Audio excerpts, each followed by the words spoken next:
Hello,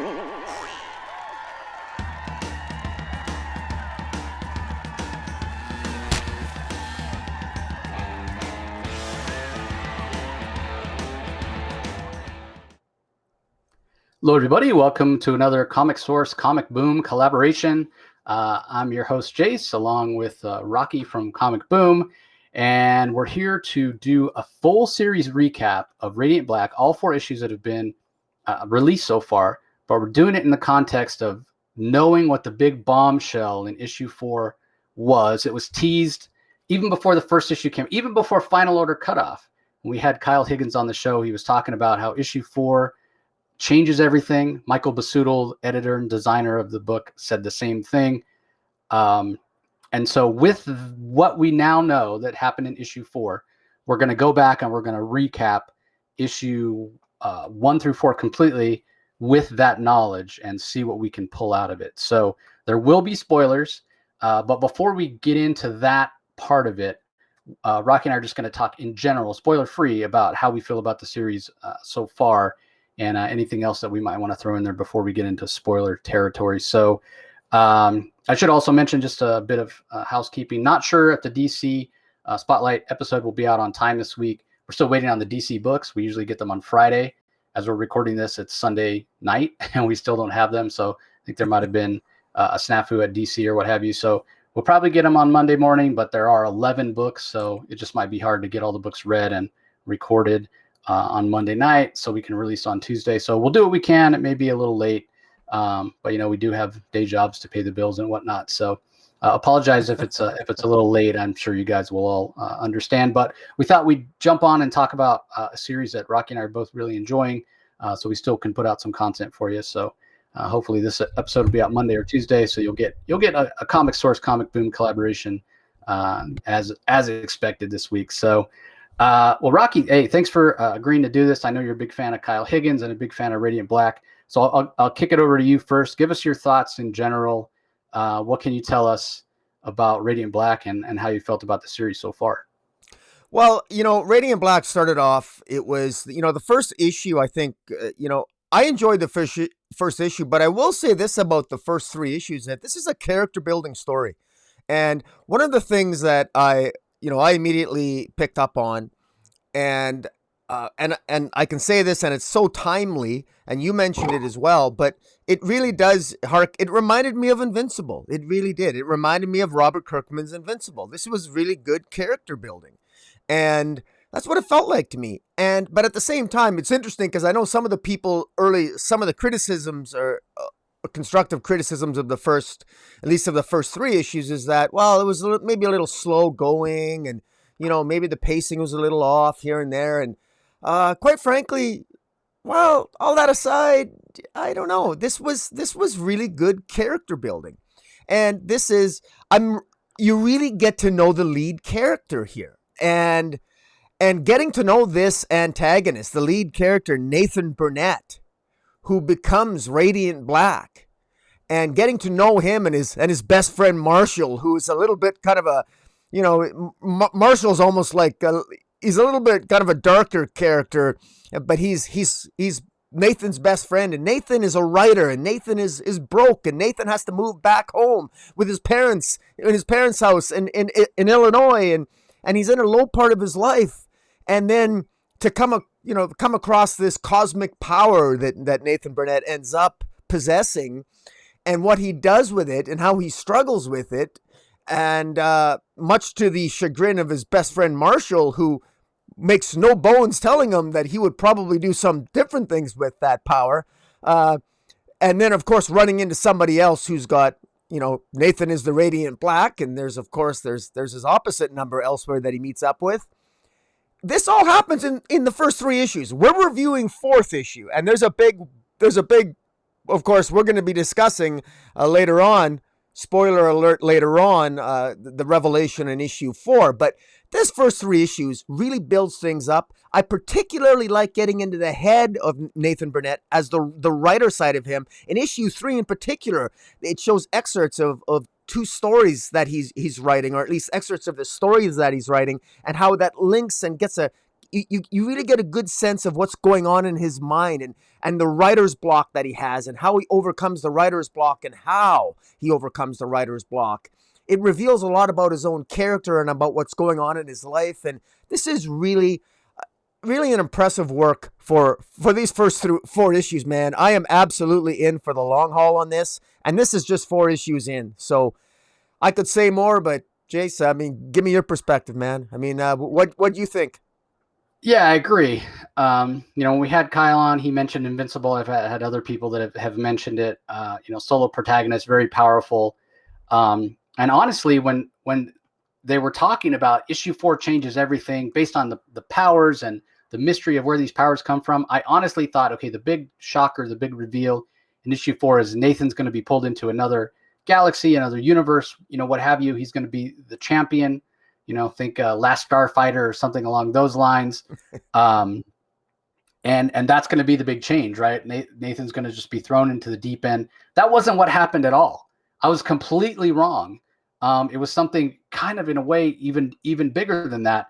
And I guess the Invincible thing was influencing me a little bit, because toward the end of that series, Mark Grayson leaves Earth, and so maybe I was subconsciously reading into that. But yeah, I agree. We had Kyle on. He talked about wanting to explore Nathan from that idea of him being a creative. Obviously, Kyle and the rest of the creative team being creatives as well, and understanding that freelance life and how tough it can be at times. And you were mentioning, I was listening to you start, giving us your thoughts, and you mentioned him being broke. And at first my brain went, yeah, he's not broke. He's broke. You meant he's broken, right? There's something wrong with him. Yeah. He has this self-confidence problem. He takes his big chance. He goes to Los Angeles to try to make it as a writer, and ends up, you can see it there on the screen, ends up over $38,000 in debt, in credit card debt, because he's too timid. He can't pull the trigger on things. He overanalyzes. He can't get out of his own way, which is kind of the exact opposite of his friend Marshall, who's impulsive and maybe makes decisions too quickly. So yeah, it's not just that he's broke. I think it's also that in his own mind he's broken. He doesn't understand why. He's had some minor success. He's had some short stories published, but he can't get over the hump, and he ends up having to go back home, to his hometown, move back into his parents' house, back into his old childhood bedroom. And it happens. It happens to people, right? But you can't see that as anything but a failure. If you were out kind of trying to live the solo freelance life out there in LA, Southern California, become a successful novelist, and parlay that into doing some screenwriting and then movies, directing, that many people want to take that career path. And here's Marshall kind of having to slink back home with his tail between his legs. And it seemed very much like that was something that Kyle Higgins wanted to explore. And then we get the revelation in issue 4, and maybe we're not going that way after all. So I agree with Rocky that so much has been done in these 4 issues already, like up until the point of this kind of shocking event that happens. So much character development done really, really well. And it's not like it's fast paced. The story definitely has time to breathe. You get character moments, but these characters have already become dear to me. Like, the creative team has done a great job of making them relatable and making me care about these characters so much in such a short period of time. And I'm like Rocky. Like, I hope the series goes on a really, really long time. I know that's Kyle's plan. In fact, on their Radiant Radio Twitch show this last Friday, he mentioned they have the first 24 issues, the first 2 years, like, plotted out. Not scripted yet. They haven't actually written each book, but they have it plotted out. So, they were mentioning, okay, so issue 4's got big revelations. The next big one, I think they said, was 15 or 18. Then 28 has something, 24, 50 has a big thing. So if anything, this big event, this big kind of plot point, this big story beat that happened in issue 4 shows that these guys are willing to do anything. They're willing to go anywhere with the story to tell a good story. Yeah. And one other thing that really stuck with me that Kyle said on his Friday show, and by the way, it's on the Strawberry 17 Twitch channel. That's STRAWBURRY 17. I believe that's what it's called. We'll put a link to it, the Twitch channel, in the show notes. You can go back and watch Radiant Radio. They've had 2 episodes so far.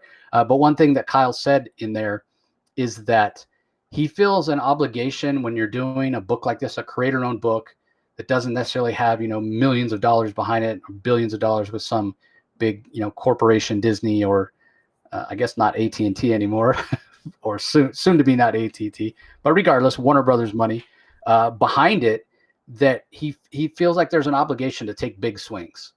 And I feel like they took the biggest swing in issue 4 with what they did. It was absolutely incredible. So with that being said, if you've tuned in and you don't want to be spoiled with the big event for issue 4, then you're going to need to read issue 4, read the whole series, come back and watch the rest of this after, because we're now going to get into spoiler territory.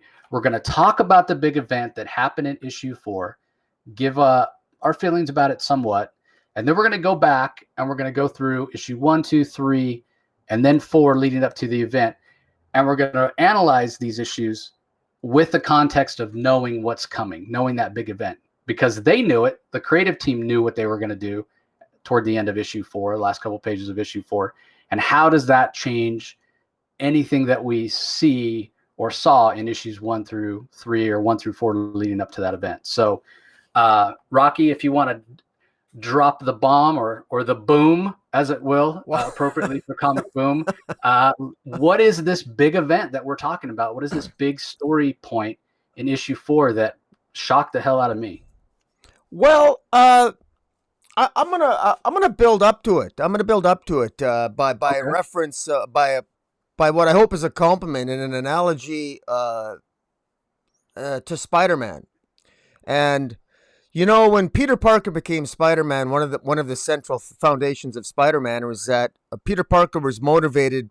He got his powers, and instead of using his powers to basically immediately help people, he became a wrestler first, and then ultimately he let the robber go that ultimately ended up killing his Uncle Ben, and that of course inspired him to become Spider-Man when Uncle Ben was killed. With great power comes great responsibility. Now, what does this have to do with Radiant Black? Where am I going with this? Well, Radiant Black, this Nathan Burnett, he's a struggling writer, and the first 3 issues, we learned quite a bit about Nathan Burnett, about him being a writer. And we also learned, actually, quite a bit about his best friend, Marshall, who was a little bit a character who Marshall is helping him train. And what I find interesting, where my expectations were completely thrown off, I never saw it coming, is Nathan is killed. He is killed.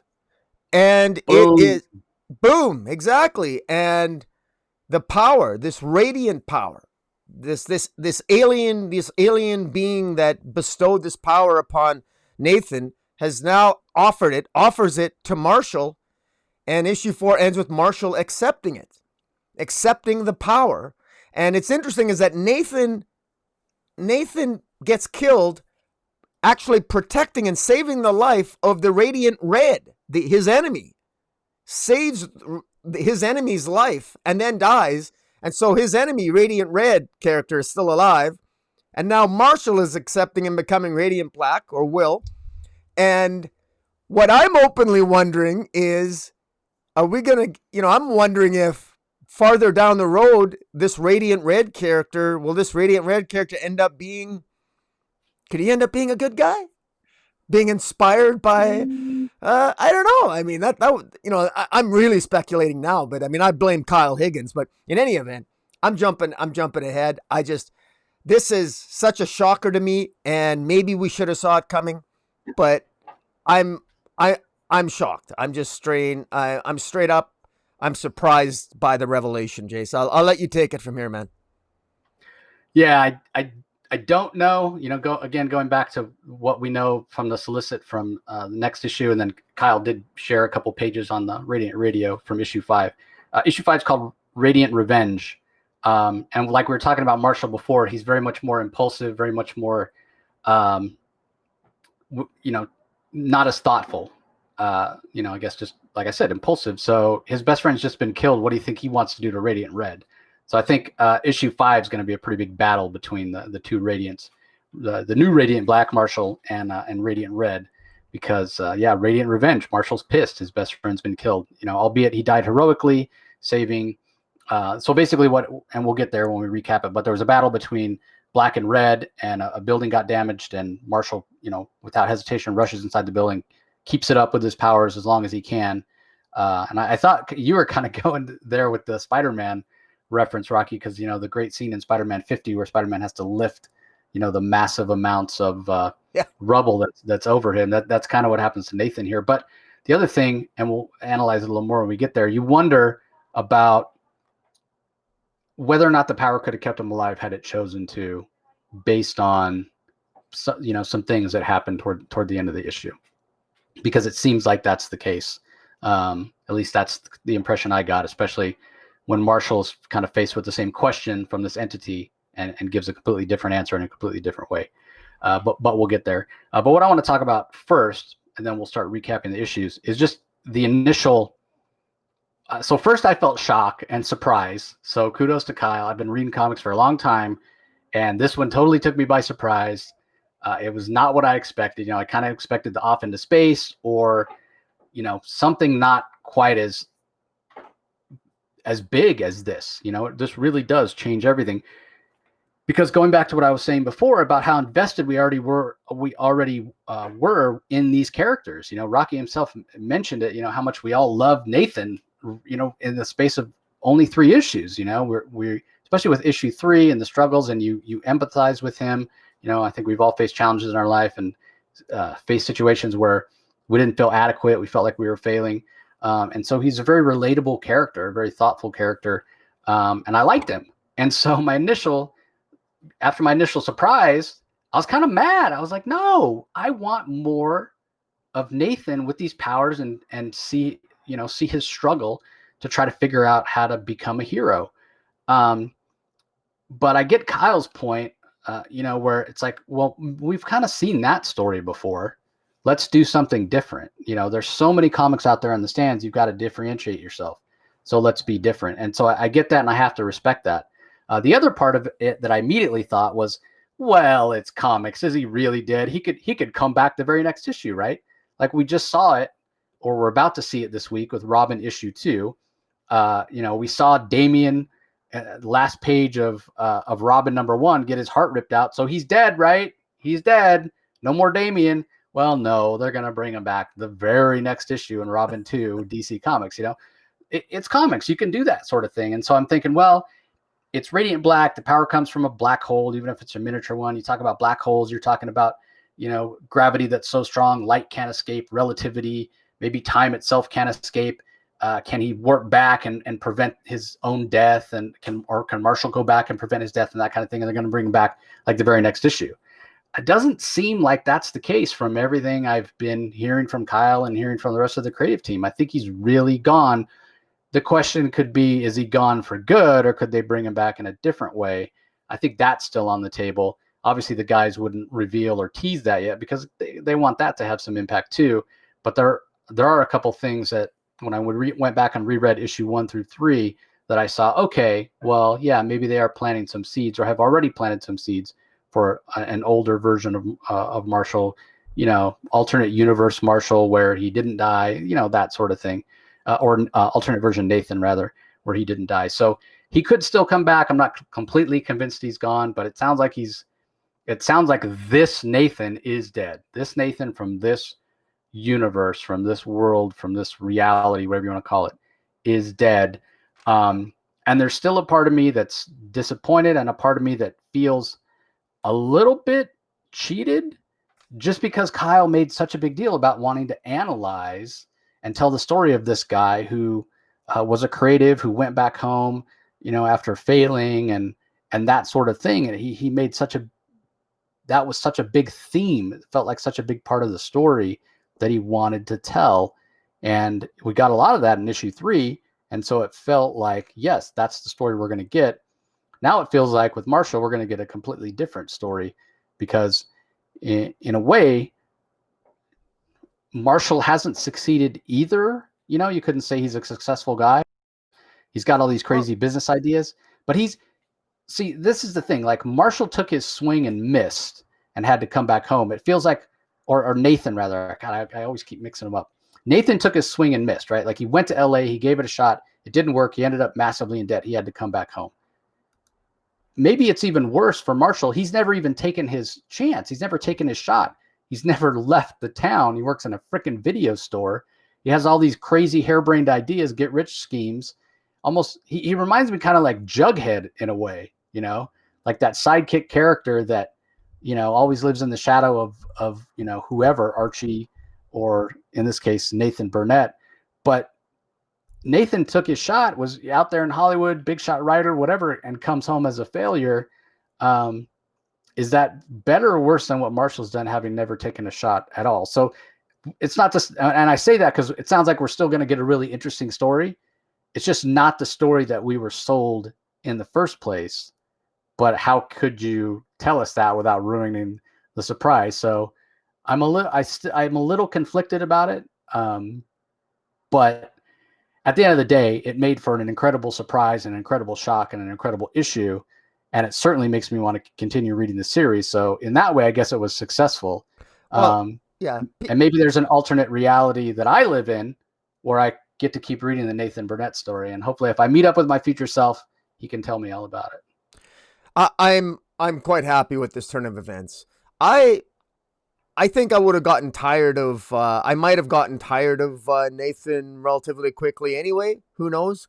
I mean, I will say that the whole idea of sort of like this is almost, if I'm using Spider-Man as an example, it's almost like what if Flash Thompson was bitten by a radioactive spider, you know? Or, you know, and that actually was a what if story. There was also a what if story. What if J. Jonah Jameson's son was bitten by the radioactive spider? In other words, what if somebody with a little darker attitude, or what if the alpha male, what if the bully became the superhero, got the powers? Now, I'm not saying that Marshall, the best friend, is the bully, but Marshall himself has been somewhat unsuccessful in life. But what Marshall has over Nathan, and I got frustrated with Nathan throughout in the first 3 issues, because Nathan himself, he was so drowned in his own writing, he couldn't even get his writing right. He kept experiencing writer's block. He continued to fail, and even when he got all this great power, I was stunned, just like Marshall was. I related more to Marshall. I was surprised as Marshall, the character in the story, his best friend, shocked that Nathan wasn't doing more with his powers. It was ridiculous. Like, you got the power of the cosmic universe in your body, and you're not using it. I mean, we don't know what these cosmic beings that gave Nathan the power, you know, that they now offered to Marshall. We don't know what they're thinking, but I'm sure that they're probably not disappointed that Marshall accepted the power, because Marshall, you already know, and we can go through the very specific scenes, which very clearly show that Marshall has a very different, a little bit more of a no-nonsense approach than Nathan has. You know, one thing in particular that Marshall says at one point in the story, and this was in issue 3, Marshall, and this was ironic, Marshall himself actually says to Nathan, he says, "You've got to take control of your story." You know, here's Marshall. He's not even a writer. And he's telling his best friend, who's supposed to be a writer, "You've got to take control of your story, man. Get your head out of your ass. You know, stop being so complacent. Stop getting writer's block. Do something. You've got the ability. Just do it. You're not using your talents. You're not, now you've got the power cosmic or whatever it might be, and you're not doing anything with it, just like you're not doing anything when you're writing." I felt the frustration that his best friend had. And we're all like that with our best friends. When our best friends don't meet when we know that somebody's got potential and they don't meet that, you know, a good friend will tell you, "Hey, get your head out of your ass." And Marshall is a really good friend to Nathan and is telling him that. And you get a sense that now that Marshall has that power, I'm pretty sure Marshall's going to be a very different type of character with that power, because you saw the expression on his face when he reaches for that power globe at in that last panel, and It's going to be very, very interesting to see, how this story dynamic changes. Yeah, it's going to change a lot with Marshall having, I'll call it the power radiant. Um, Right. but you talk about them being best friends. Are they really though? I wonder. We'll get into that. What I mean by that when we as we go through the issue. So we start off with issue 1. As I mentioned, we get that scene that Rocky showed earlier of the cell phone, my accounts, and we see that Marshall is indeed $38,000 in debt. And really, it's even worse than that, right? Because you're when you're $38,000 in debt, but you're $38,000 in credit card debt, it's just going to continue to grow. We see his checking account has $46, but his credit card balance is $38,000. That's going to continue to grow with interest. And so he's actually on the phone with his bank. He's asking about getting a loan, and they're like, no, we can't give you a loan unless you can get your income up. And it's that whole catch-22. A bank doesn't want to give money to people that actually need it. They give money to people that already have money, and that's kind of the trap that Nathan has found himself in. But again, through his own fault, through his own inability to get out of his own way, his own inability to actually succeed as a writer for whatever reason, wishy-washy, can't take control of the story, what have you. So he does end up going back home, and I there's a scene with him, meeting his parents, and Marshall does show up there, and it is telling. And this goes to what I was talking about with maybe they're not friends, or maybe, time has gone by, right? Like they're good friends in high school. I can't say that all the people I was good friends in high school that I would be friends with now, right? Like you move on with your life, you have other experiences, they have other experiences, and maybe you don't end up being at a place where that's somebody that you would be a close friend with, just because you've grown, you've taken different paths, and now you've grown apart. You're different people. Maybe you don't have as much in common. And so I think it is telling that, Marshall shows up there, Marshall shows up there, and apparently Nathan's mom had mentioned, hey, Nathan's coming home. And Marshall's like, why didn't you tell me you're coming back? And so, maybe he didn't tell him because he's embarrassed. He doesn't want everybody to, but maybe he just, Marshall's attitude and Marshall's brashness and impulsiveness, it's just not something that Nathan really ascribes to anymore. So I don't know that if these two, because they're so wildly different, I don't see these two, if this is how they were in high school, being really close friends. And Kyle alluded to something along these same lines on his podcast or Twitch channel on Friday. But I do find it interesting, right? It's probably that because of the failure, because of the struggles that Nathan has, he's got even less self-confidence, and that's the thing, right? It's that self-fulfilling prophecy, that self-doubt. If you give into, it makes it bigger and bigger and bigger and bigger. So he's probably, less able to be successful at creating than he was back in high school. And with whatever Marshall's gone through in his life, that's obviously made him,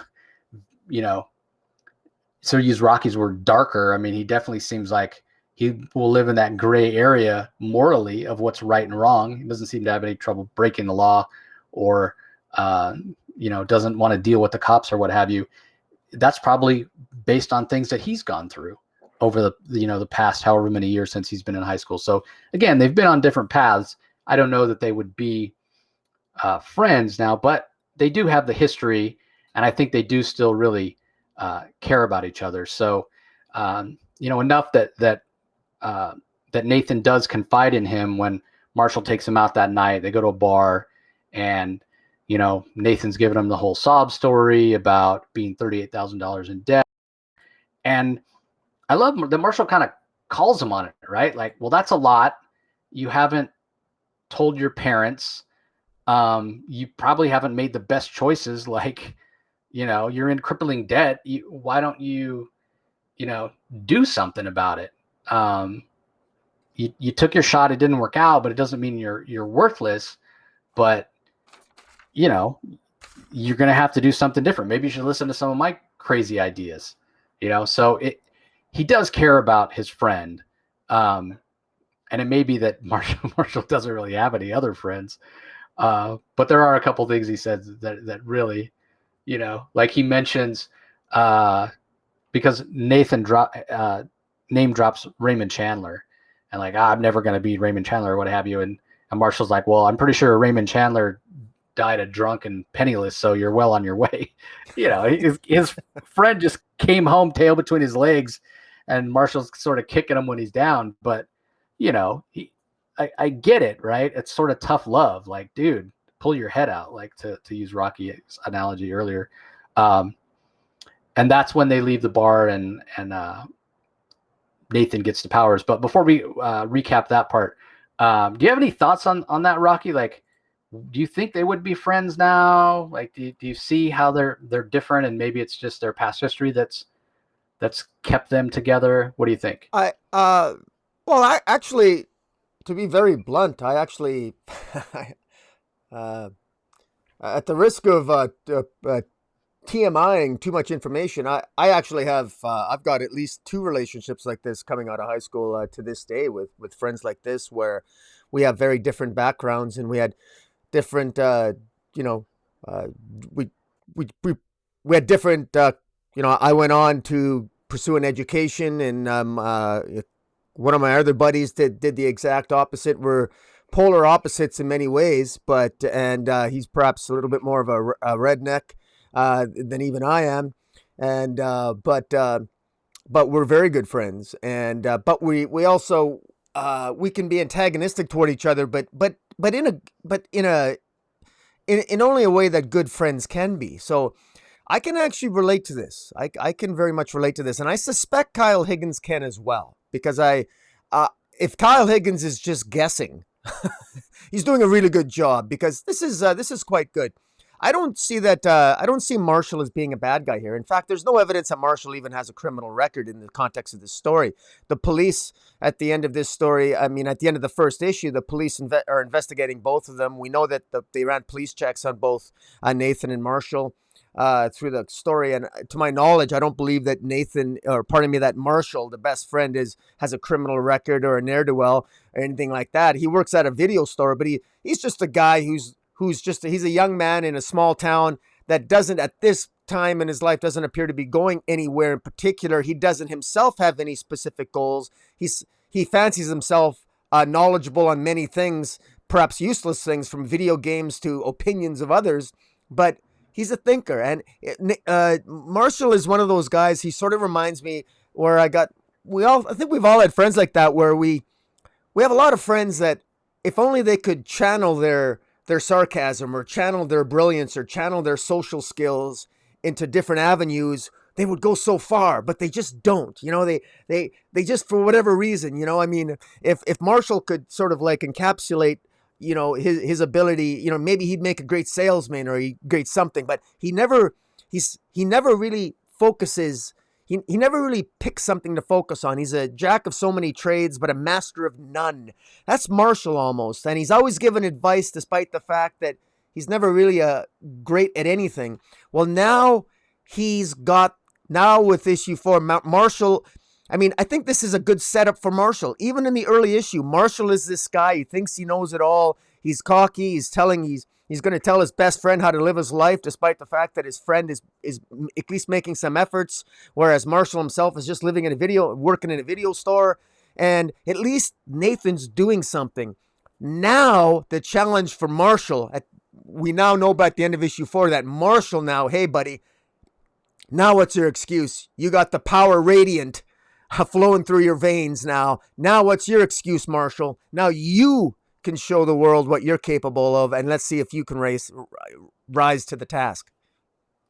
Yeah, it goes back to what I was saying earlier about, Marshall's never channeled that stuff. He's never taken his swing. And now Nathan's back, and he thinks, well, maybe with Nathan here, I might have the confidence to do it. So we don't know why Marshall hasn't. As far as him having a criminal record, no adult criminal record. I think juvenile records get sealed when somebody turns 18, and we do know on the cover of issue 5 there is kind of in the background a scene of Marshall getting handcuffed. So don't know what that's about, but No, not a surprise. He probably Yeah. dropped a cherry bomb in the toilet at school or something like that. So anyway, back to issue 1. As Marshall and Nathan leave the bar, they see something floating off in the distance over some railroad tracks. It turns out it's the mini black hole that when Nathan touches it, gives him the power radiant. And maybe because he was drinking, maybe it's a combination of drinking plus him getting this power. He starts to feel really nauseated, and he throws. He's like, I think I'm going to throw up. And Marshall's like, don't throw up in that helmet, dude. There's no place for it to come out. But he leans over and then and vomits, and it like comes through the helmet somehow. And Marshall even comments on it, like, "Oh my God, you don't even have a mouth. How are you doing that without a mouth?" And there's a couple of cops that show up. I imagine they're all over this area, being that it's kind of a late night social area. And they're like, "Hey, is everything okay over there? Do we need to give this guy a ticket? Drunk in public, run him into the drunk tank or what have you?" And again, Mark, this is where we first really start to see how assertive and impulsive Marshall is. He doesn't back down from these cops at all. Hey, we're fine. And the cops are like, "Well, can you at least get off the railroad tracks? We don't have to. We're First Amendment auditors," he says. "We have the right to assemble. We're assembling on these tracks." He's just giving it to these cops. He has no fear. He's fearless. Maybe because he doesn't stop to think about the consequences, which, knowing what we know at the end of issue 4 could bode well for him, or it could cause further problems. Exactly. The cops point out, "Well, you're on private tracks." And Marshall says, "Well, then the owner, the railroad, should come and kick us off." Meanwhile, the cops are just trying to get them out of the way so that, if their train comes, they won't get hurt. Well, that very thing happens. A train comes while Marshall's arguing with these cops, and it's the first chance that Nathan has to use his powers. And he basically uses his powers to kind of levitate everybody out of the way of the train and levitate the train itself to keep it from running into them, as well as the police car. And then further showing Marshall's impulsiveness and an innate sense of kind of survival, I'll say, wanting to cover his own butt. When the cops say, "Hey, can you let us down?" Like, "Wait, we'll let you down if you promise not to arrest us." There's no part of Marshall's personality or no part of Marshall's world or universe where he will give something for nothing. Yeah. He's very much one of those people like, "What's in it for me? I got to get something out of it too." Not that there's anything wrong with that necessarily, but that's not something not a trait you would put on your list of things that you want a hero to have, right? If you go back to the Spider-Man analogy, that's the exact opposite of what Exactly. Peter Parker does. He puts everybody else first before himself. And Marshall's not that guy. So anyway, they agree to it. Nathan levitates everything back down, grabs Marshall. They fly off. They land on a water tower, and they have another little talk. And this time, Nathan's even more real than before with Marshall, telling him that, "Yeah, how I said, I possibly had a book deal. Well, it's not exactly that. I didn't even get that far. I just went out there and failed completely." And he is a little angry with Marshall as well. He's like, I can't believe you threatened those cops. And Marshall's like, "Oh, come on, dude. I was just trying to help you." And Nathan goes off on him a little bit, and this goes back to what I was saying about wondering if these two would be friends if they met now, because Nathan says, I didn't ask for your help. Things are hard enough right now without you marshaling everything. I didn't ask for your help now. I didn't ask for anybody's help in LA. And that always makes me think, well, maybe you should have. Maybe you should have reached out sooner, Nathan, and you wouldn't have ended up in so much debt. You could have come home sooner. You could have tried different things instead of being sort of crippled, because that's the thing about Nathan. He seems so incapable of making a choice throughout his time in the book, because even choosing to ask for help is a choice, right? Like, that is a plan. That is doing something, instead of just being insular and vacillating and being wishy-washy and not making a choice while the hole you're in gets deeper and deeper because you're not even choosing to ask for help. So again, it's just further illustrating the difference between the two. And when Nathan does say, yeah, I had my shot and I blew it. I screwed so many things up. And, he lets Marshall in on the fact that this could be a great thing, but all he can think about is he's going to screw up having the power radiant too. And, and Marshall does show that he's a good friend by saying, hey, you're a good person. I know how much you care about people. I know you're worried, but you're not going to screw this up. I won't let you. And besides, this'll, and I will say that despite his somewhat cynical nature, in terms of always wanting to get something out of it and not trusting anybody, that seems inherent in Marshall. He does have this tendency to try to look at the silver lining in terms of how, let's spin this to see how we can turn it into a positive. And that goes probably with a lot of his harebrained business ideas where, hey, there's always a way to make something out of this. He does say, hey, maybe getting this power radiant will be a good thing. They say writers need to be unique and bring something unique. And on the last couple pages, as he's talking about how unique Nathan must be for having this power, that's when we first see Radiant Red and how similar he looks to what Nathan looks like. So I think it's a great end to issue 1, further illustrating the difference between the two characters. I think at this point, having shared this common experience of having Nathan get the power radiant for the first time and going through this, nearly being arrested and nearly being hit by a train and that scene on the water tower, at that point, their friendship to me is completely reestablished. The bond is there, despite whatever, Nathan says about, I didn't ask for your help. But Marshall does at that point really show how much he cares about Nathan. So anything to add about sort of the last couple scenes of issue 1, Rocky? Just that, that conversation, it's very telling. It's funny because all the criticisms that people have about, constructive criticisms of the first 3 issues, a lot of it centered around it. Well, it was kind of slow going. It was maybe a little bit too much dialogue.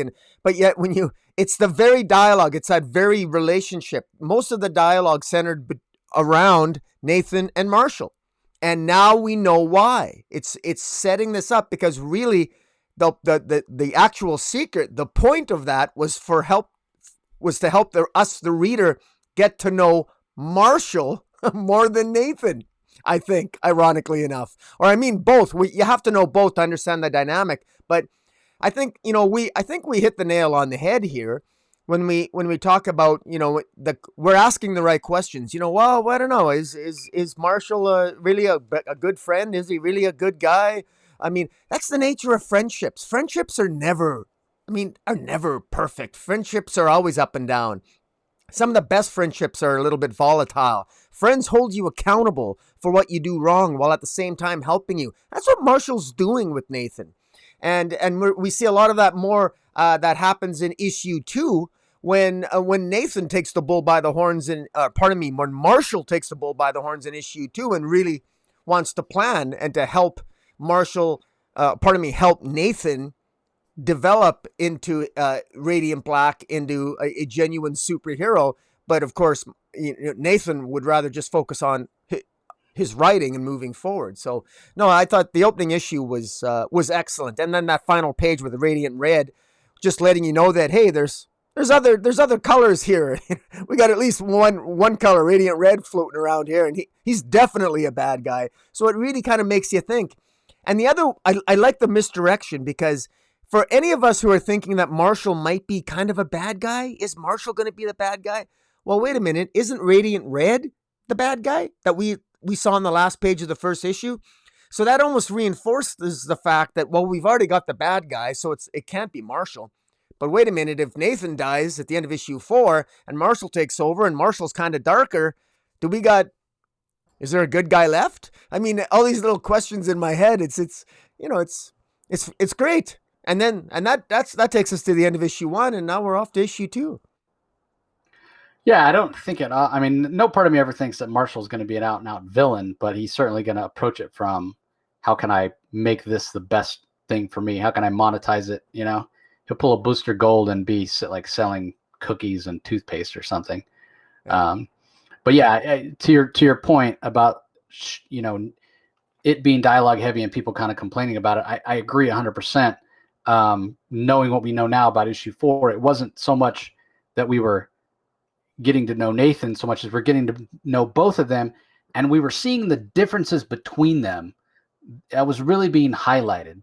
Their different outlooks, their different personalities, different way they make decisions and handle certain situations, because that's going to inform how different Marshall uses the radiant power as opposed to the way that Nathan used it. So issue 2 kicks off, and it starts just a little while after the end of issue 1.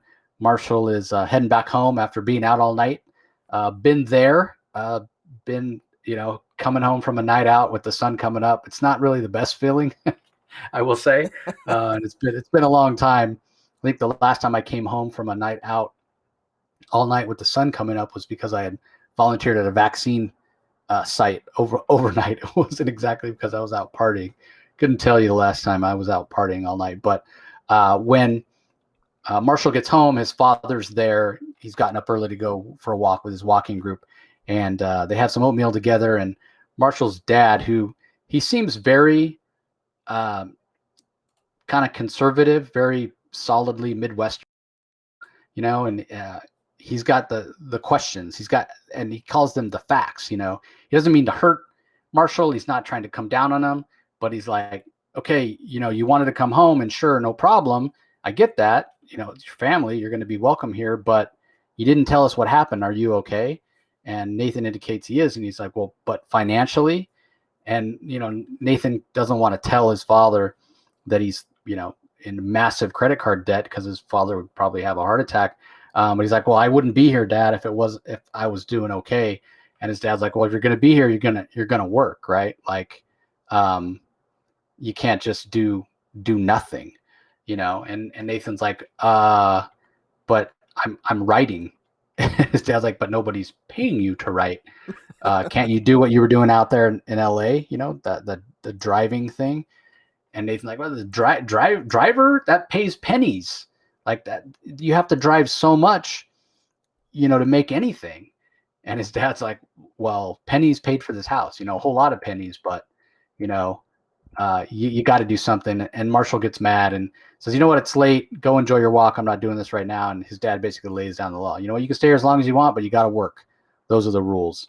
So I don't know what, again, it goes back to Marshall not having a plan. What, are you just going to come back home and eat your parents' food and, mooch off them, not pay rent and try to write? I mean, I know it's only been a day, but God, dude, you knew for how long that you were going home.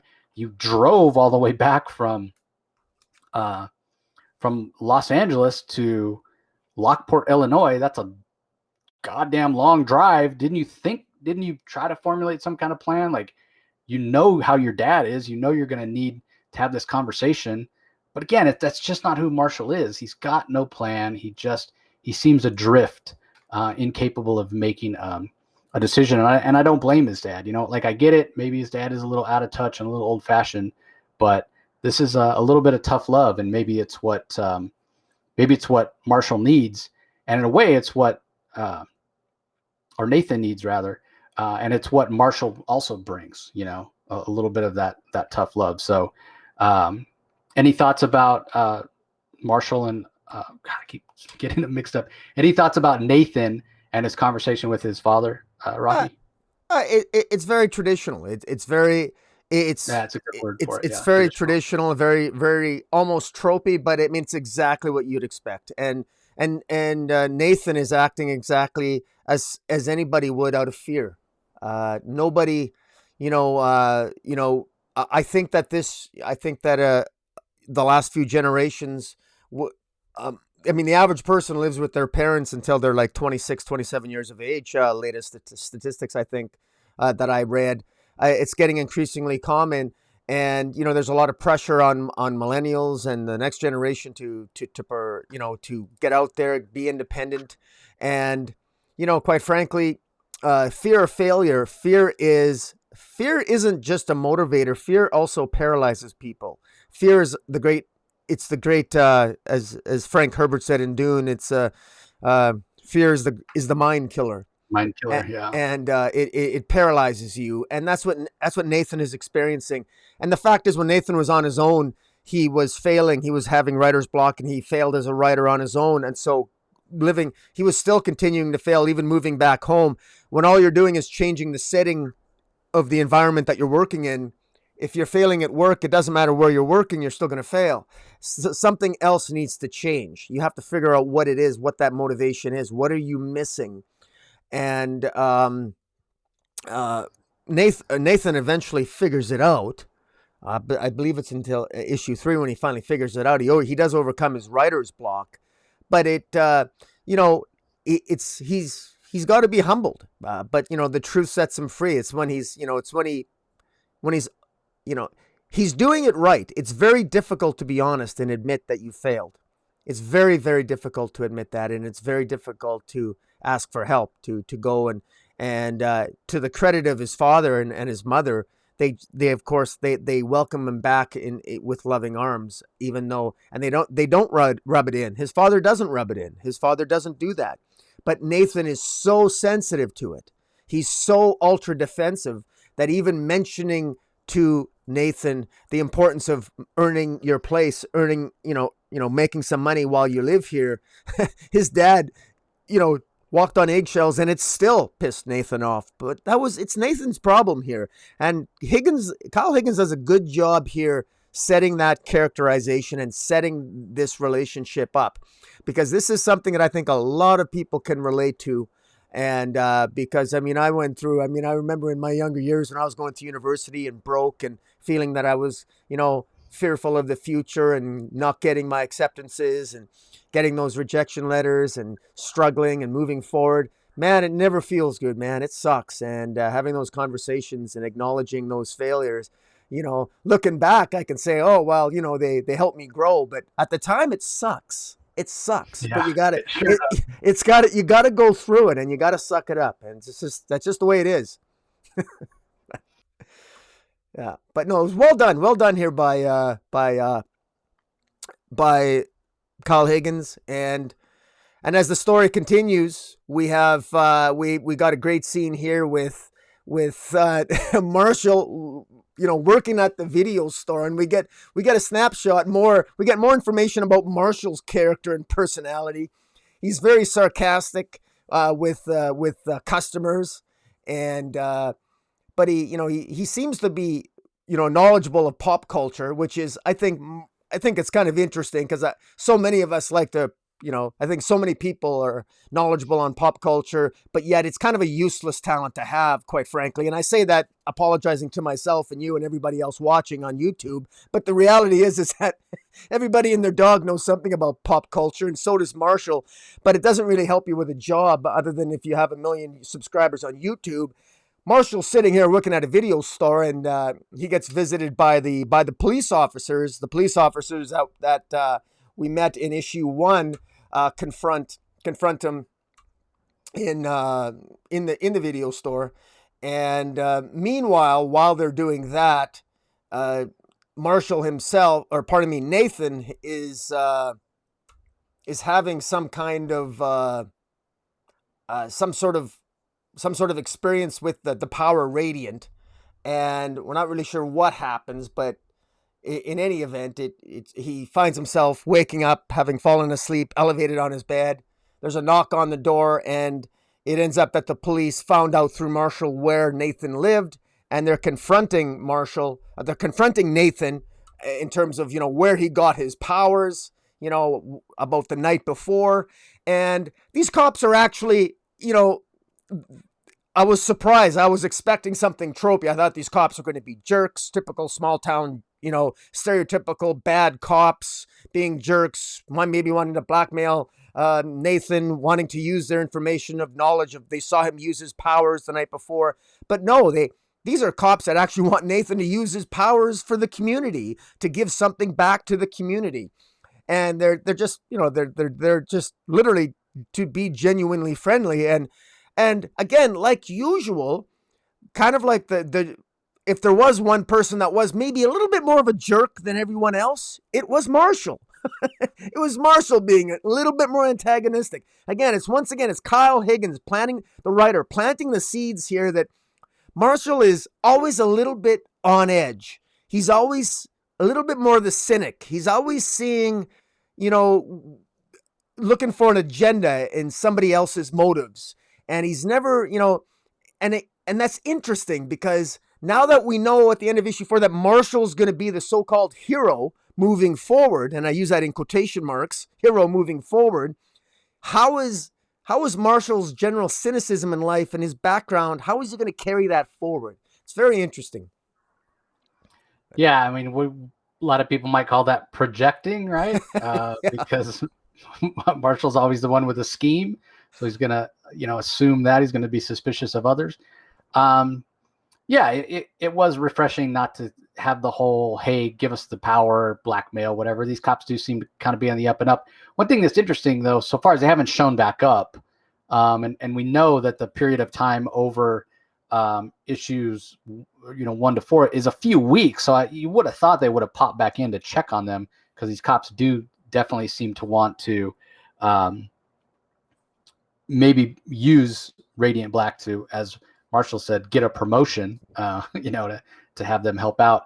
And this is also the way that Nathan and Marshall learn about Radiant Red, because the cops ask them, well, are you working with the other one? And they can tell by the genuine surprise and reaction from Marshall and Nathan that they haven't. But they do find out that, yes, there is another Radiant Red, who's in Chicago robbing banks. So it is how the story kind of moves forward.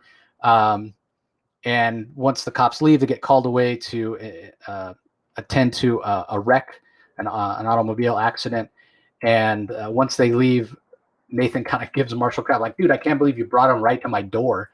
And Marshall's like, well, I didn't have a lot of choice, because when the cops were there, how did you find me? Well, you spent all night at a bar around the corner from where we saw you. It wasn't rocket science. It took about 5 minutes to find out who these two guys were who have been sitting in there all night. So once they realize, now that they've learned, hey, there's this other Radiant Red, Marshall gets a crazy idea, and he decides, well, my dad wants me to do driver.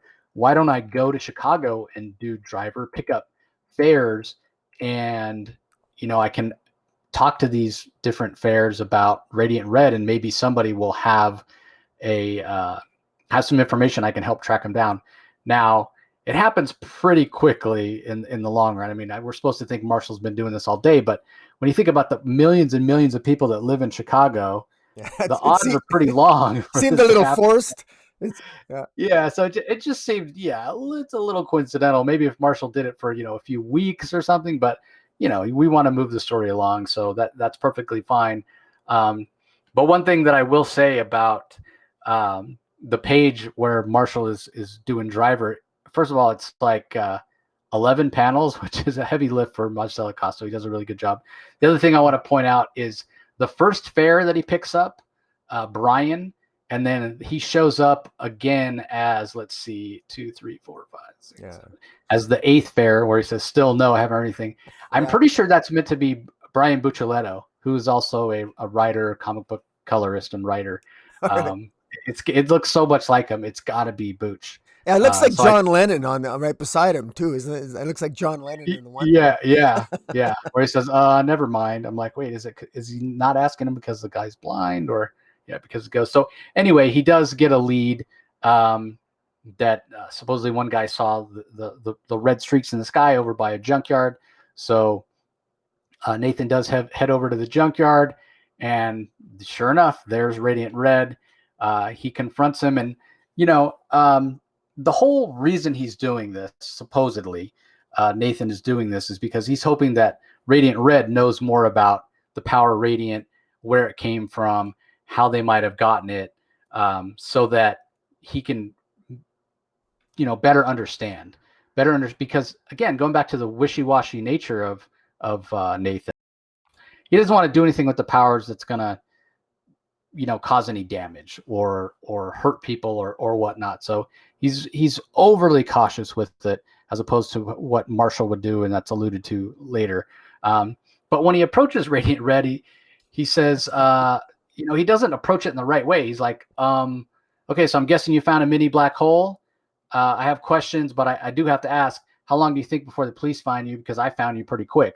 Like, why would you even bring up the police to this guy? He's been robbing banks. Of course, that's going to spook him, and it instigates a fight. It's clear that Radiant Red has been practicing with his powers, unlike Nathan, who even says to himself, "Siri, make a note.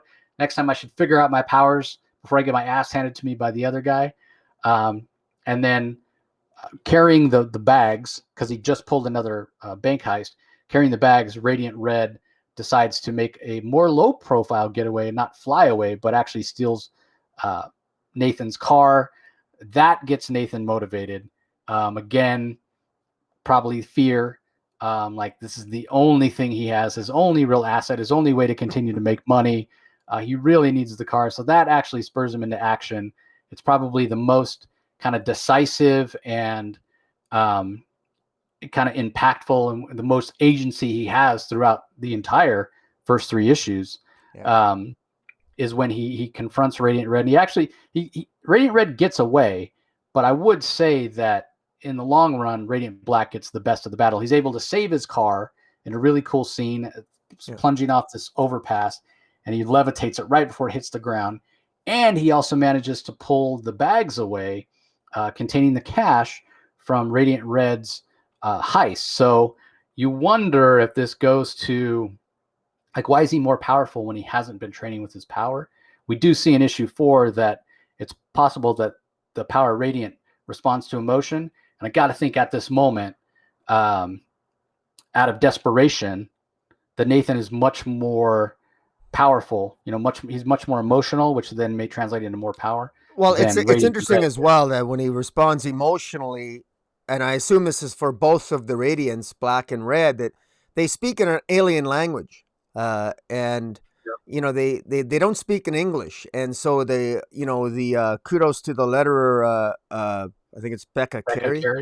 Yep. And she's done a good job here of conveying the look and feel of the look and the visuals of an alien language, because it's almost like whenever Nathan is swearing as Radiant Black or is really, really emotionally upset in some way, he seems to blurt out and speak in an alien language. And I'm not even sure if he's conscious. It's almost like he doesn't even appear to be conscious that he's speaking in an alien language, because he doesn't seem to be self-aware that he's speaking in an alien language at any point, which is interesting. But we, the readers, know that he is speaking in that alien language. And combining that with the dreams and the visions that he's having as the story progresses, it sort of intrigues us, the reader, to sort of keep reading as to what's really going on. So it's actually quite fascinating. It's very well done, and a nice interplay between the writing and the art by Marcelo Costa and Becca Carey on the lettering.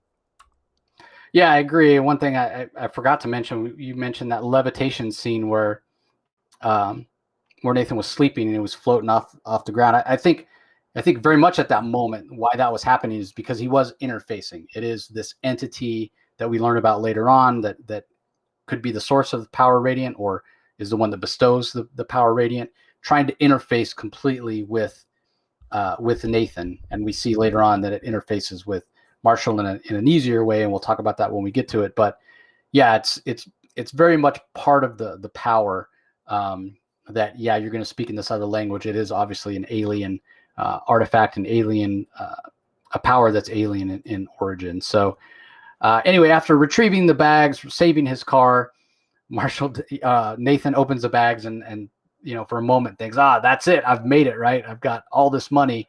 And then quickly, and again, great art by Marcelo Costa with this helmet, just with eyes, shows us that Nathan quickly decides, I can't keep it. He's too much of a good guy. Whereas I'm pretty sure Marshall would keep at least some of it for himself. But he'd quit. He wouldn't keep working at the video store. I tell you that much. Yeah, exactly.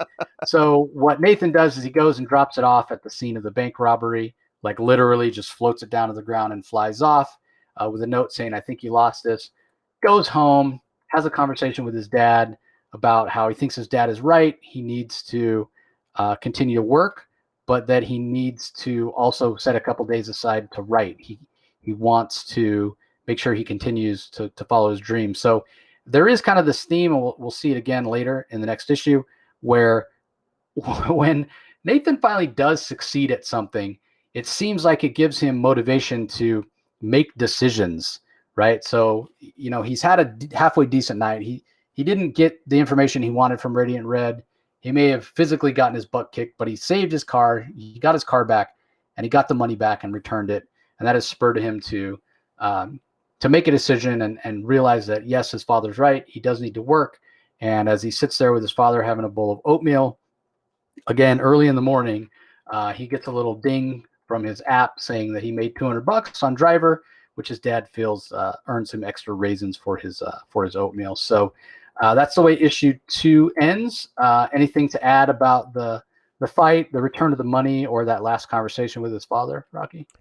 No, like I said, it was it was a conversation that needed to be had. He needed he needed time. He needed time to adjust and to maybe snap into the reality of his new surroundings. And it's the old uh it's reaching a point of acceptance, because I think Nathan was in many ways tolerating his life to that point. And you can't change what you tolerate, and tolerance turns into contempt. And if you start feeling contempt toward yourself and toward your life because you keep tolerating so much, the only way to do it is acceptance. Even if it's accepting some things which aren't that good, acceptance it's almost like accepting truth. And truth does set you free. And the only way you can change something is if you accept that it's the reality, so you can move forward. And this is Nathan finally starting to get into his own. And ironically, being Radiant Black, I think, has maybe helped him do that. And he did the right thing. He gave the money back, and he served others. And it's like whenever you're feeling down or low, sometimes just helping others, serving others, it can make you feel better. And up until this point, it reinforces the fact that Nathan's the good guy. Nathan is like Peter Parker. Nathan's doing everything right. The story is going exactly how we're expecting it's supposed to go until we hit issue 4, So and you do also wonder, like, those cops were at his house, saying, "Hey, this guy robbing banks with power same as yours."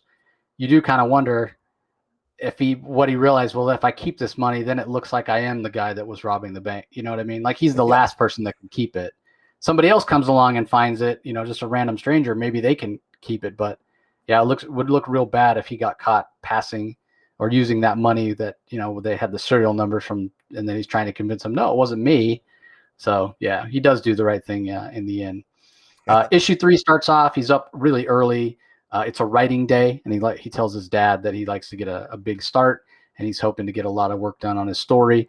Then we get a couple of text pages, which is basically the short story that he wrote that got published on the Shaky Alibi website, and he's trying to figure out a way, because this is something successful that he's written. He's trying to figure out a way to turn this short story into the novel that he wants to write, that agent 4 years ago said that they would be willing to take a look. But as he's doing that, his mom, and she's completely well-meaning, is looking over his shoulder, talking to him. And, he's like, I got to get out of it. I got to go somewhere else. I can't do it here with her looking over my shoulder. And, he's putting enough pressure on himself without the pressure of somebody watching him do it. So he heads into his bedroom. He watches some really funny Zoom videos of cat. I'm not a cat, Your Honor, and I'm ready to proceed. One of the funniest events of last year. Oh my God, it was hilarious. Or earlier this year, whenever it happened, it was absolutely hilarious. But anyway, that writer's block is still there. And no matter what he tries, he writes this or that. And he's getting these flashes of, again, I think that language or information or that interface being downloaded into his head. It's probably not helping. But no matter what he does, he just can't seem to get past. He can't find a way into the story. He can't figure out how to make the story bigger than what it already is. He writes certain lines. He's like, that's not, I could write it this way, I could write it that way, but that's not the story I want to tell. He just really seems to be struggling, and then kind of goes into, I think, almost a fugue state and types radiant, and then looks at it and goes, wait, what? Where did that come from? Because this thought comes into his head that it's all trash, throw it out, shred it, burn it. This is the opposite of radiant. Like, wait, what? Radiant? Like, where did that word come from? And that spurs him to go give a visit to his friend Marshall at the video store. And I'll let Rocky tell you what, comment on anything that's happened to this point, and then let us know what Marshall's been up to at the video store. Well, you sort of alluded to this. It's funny. I love how Kyle Higgins sort of scripted this, and I love how this was illustrated by Marcelo Costa. And again, Becca Carey, the lettering is so important. It's interesting because he has writer's block, but we're very much privy to what is blocking him. Like he's really hung up on exactly what did he's writing a story called Big Time. This character named Elizabeth Beckett is his lead character. She's a bank robber whose partner in crime is killed at a bank robbery, and he's trying to get a handle on the character, and he's trying to figure it out. And meanwhile, it's interesting. Some of the panels show that alien language again, and I think that sequence of alien letters, I almost think it says radiant, and I think it's meant to. On the page, it's there on one panel, it looks to be in an alien language, and then in the next panel, when they show this his alien thinking, it says the word radiant. So I think we're slowly, if we're paying attention, maybe there's even a pattern to the language itself. It would be interesting to know if Kyle Higgins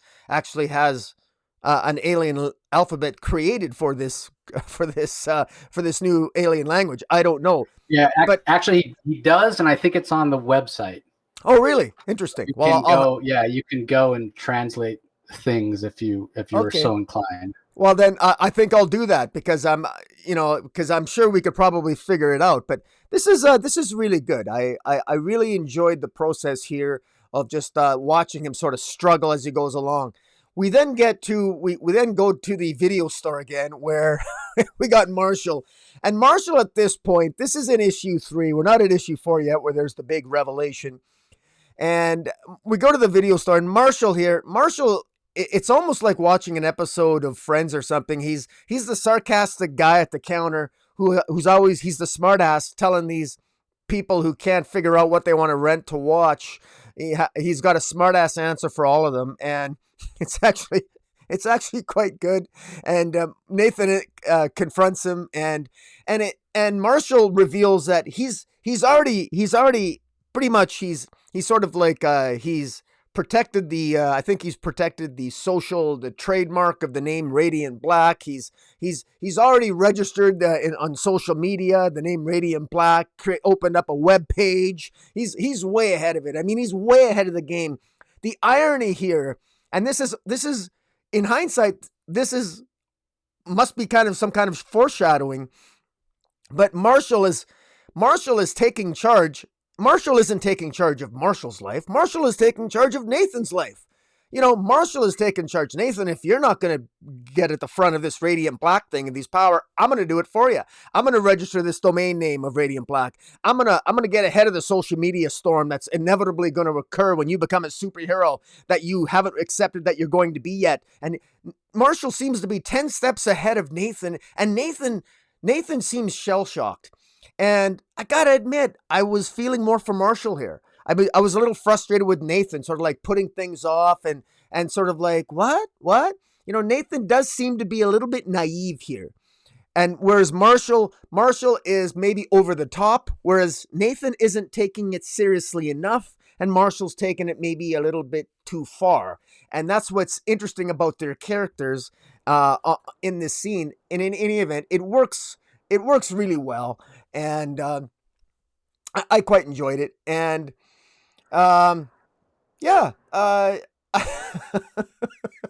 Nathan seems a little frustrated with his friend, but it seems to work out. It seems to work out quite well. And Well, he ends up in a cafeteria. Then he ends up going and he continues to write, and he's trying to get a handle on his character. He's frustrated. He's having a beer in a local restaurant, and he finally writes a phrase that resonates with him, and it says Elizabeth Beckett, his lead character, didn't recognize her life, and there you have it, right then and there. I thought it was brilliant because he finally, with that phrase, writing about with Nathan Burnett, he finally got a handle on the story. The one line I think broke his writer's block. Elizabeth Beckett didn't recognize her life. He's finally writing about himself. How many times do writers say that? Always write about yourself. And that's what Nathan is doing. Nathan doesn't recognize his life. He wasn't supposed to be here. Well, he wasn't supposed to be a failed writer living with his parents in Illinois. He was supposed to be independent by now. He was supposed to maybe have a wife and on his way to be getting married. His life did not take the path he expected it to be on. He doesn't recognize his own life, so it's perfect for him to write about a character who doesn't recognize her life. And that's what makes this scene work so well. And and the way it's juxtaposed with him just having come out of the video store, where Marshall, his best friend, is more focused on moving Nathan forward with him as Radiant Black, where it's so obvious that Nathan doesn't care about Radiant Black. Nathan cares about getting a handle on his own life, and by doing so, getting a handle on the story he's trying to write. I think it's, again, brilliantly done by Kyle Higgins. Yeah, the other thing is the fact that, I mean, Marshall comes up with the name Radiant Black. Marshall is an idea guy, Yeah. calling out this supposed writer who should have tons of ideas on not taking control of his own story. Again, Yeah. to borrow your phrase from earlier, Nathan, pull your head out, man. Like it's ridiculous. So I do enjoy that whole back and forth with Nathan and Marshall and coming up with the name Radiant Black. Well, why would I be Black Radiant? Well, because you're not a 1970s Marvel character. So it's dope. And again, That was great. showing Nathan's forward thinking. He's already got it out on I can't remember what they call it. It's basically their version of Twitter that they already have. He's already registered the name on social media and whatnot. And I also love the part in the bar where, I guess drawing from his own subconscious, Nathan thinks he's onto something. Okay, what does Elizabeth want to do?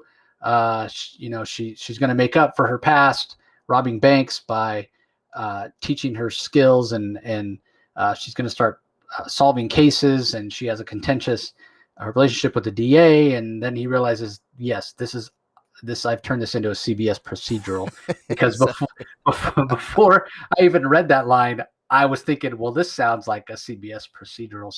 So kudos to Kyle for being very self-aware. And yeah, I do agree with Rocky. It's the whole idea of writers need to write what they know.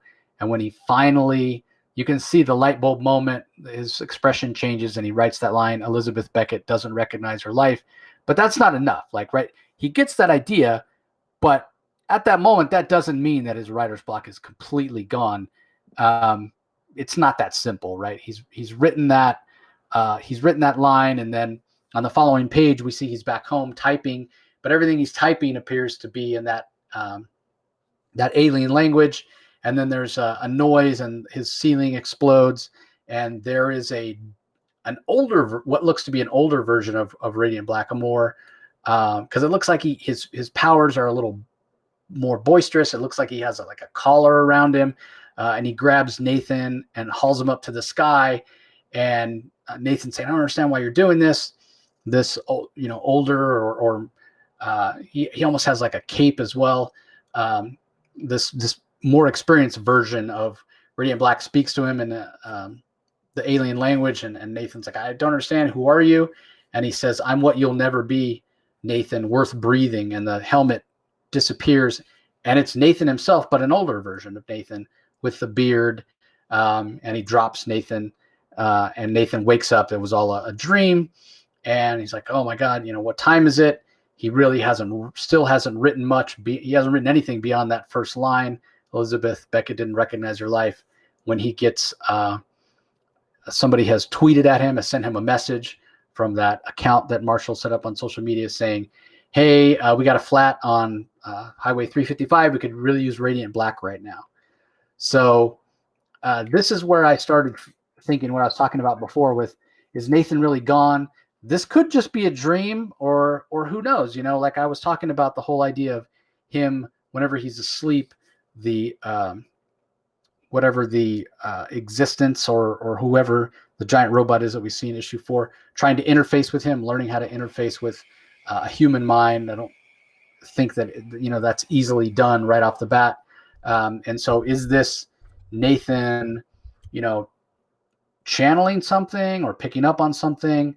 Could there be later on in the series an older version of Nathan, despite the fact that this version of Nathan, as we said, died at the end of issue 4? So this is one of the events that makes me think we may not have seen the last of Nathan. Maybe we've seen the last of this version of Nathan, but maybe we're going to get an older version. I agree, because this scene where he has a dream of meeting his older self is really out of nowhere. This was not necessary. I'm thinking, why would this be necessary? This really seems out of whack.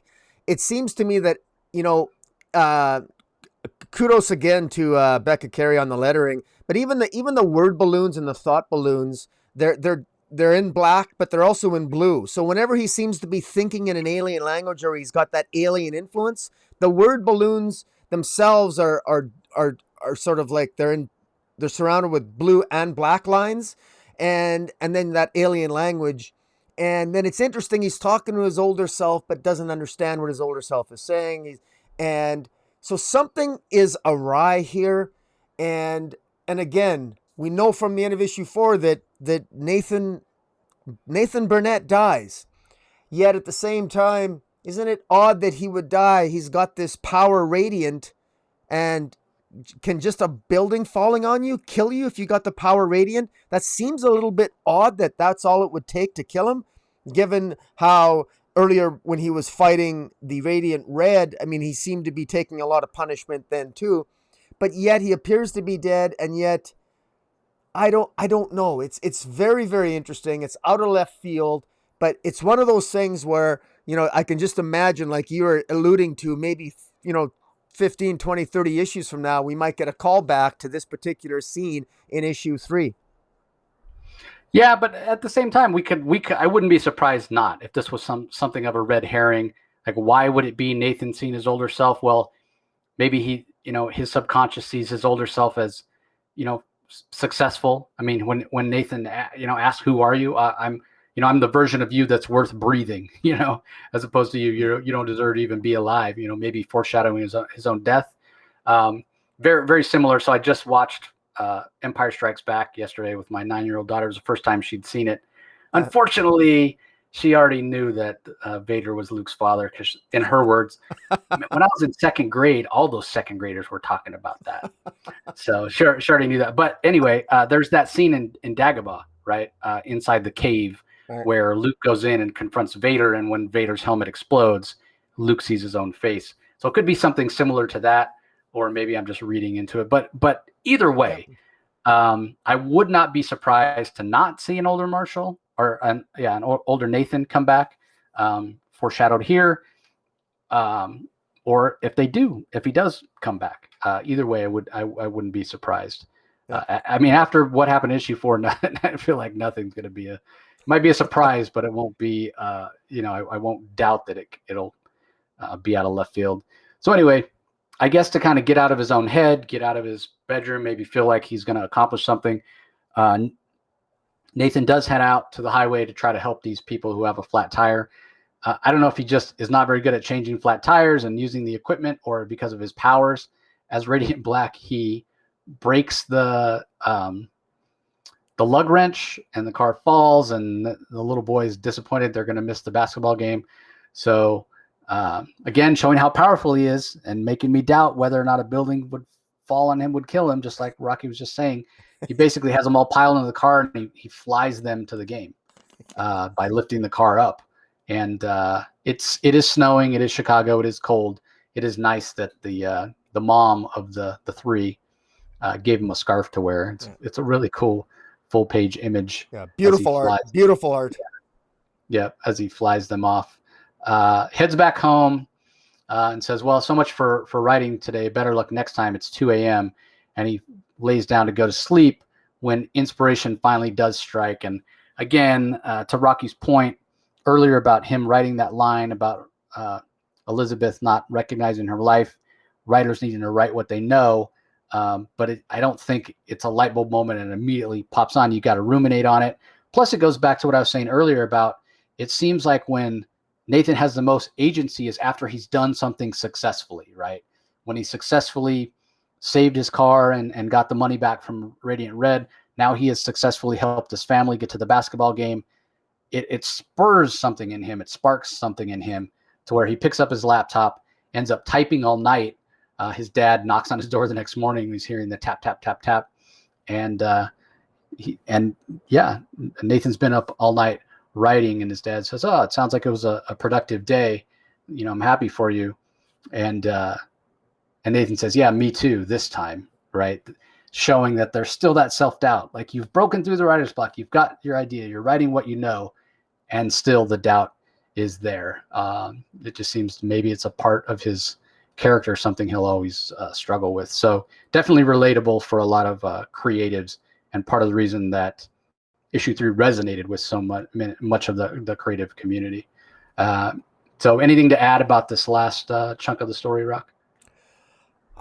No, just I thought issue 3 maybe was a little bit, it was the appropriate type of issue. It was slower but very necessary. I thought it was very well done, and particularly the potential insights of the story that he's writing too.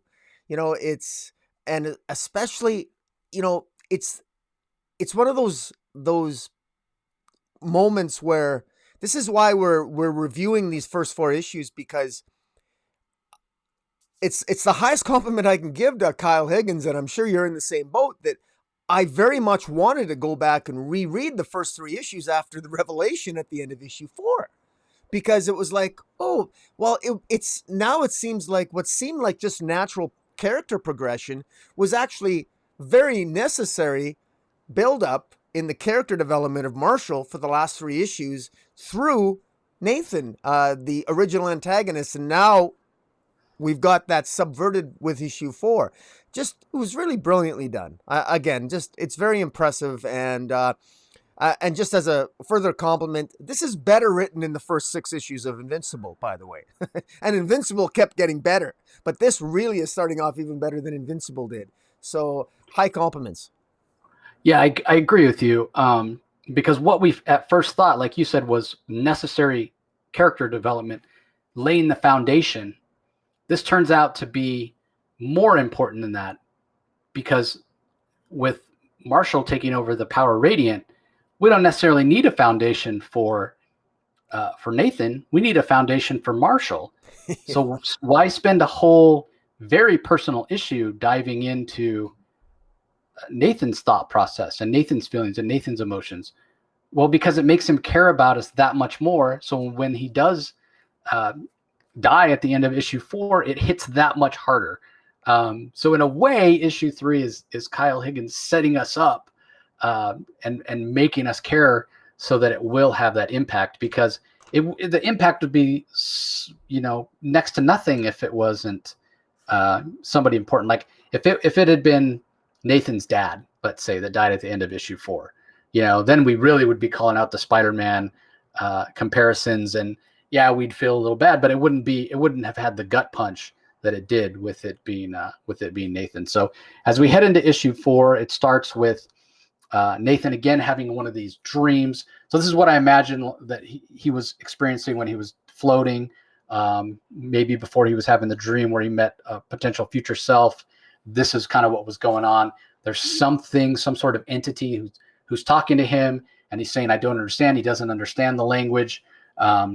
And this entity is kind of pushing on him. And he even at one point yells out, "Help." And what's really cool is Becca Carey, the letterer, like stretches out the please stop as Nathan's being pushed, literally physically pushed on in his dream or in this existence, this interface.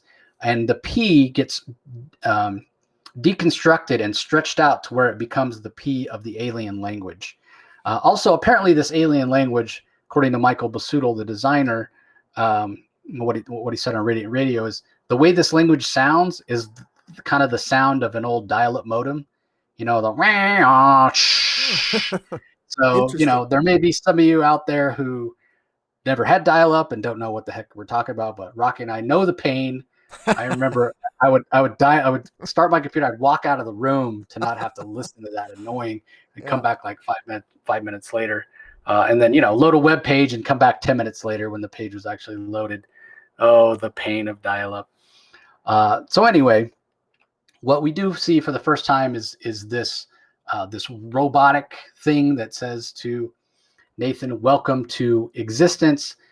Apparently, this is the being who either controls the power radiant or bestows it or has the ability to bestow it or has created it or something. But this is the being that has been trying to interface all along with Nathan.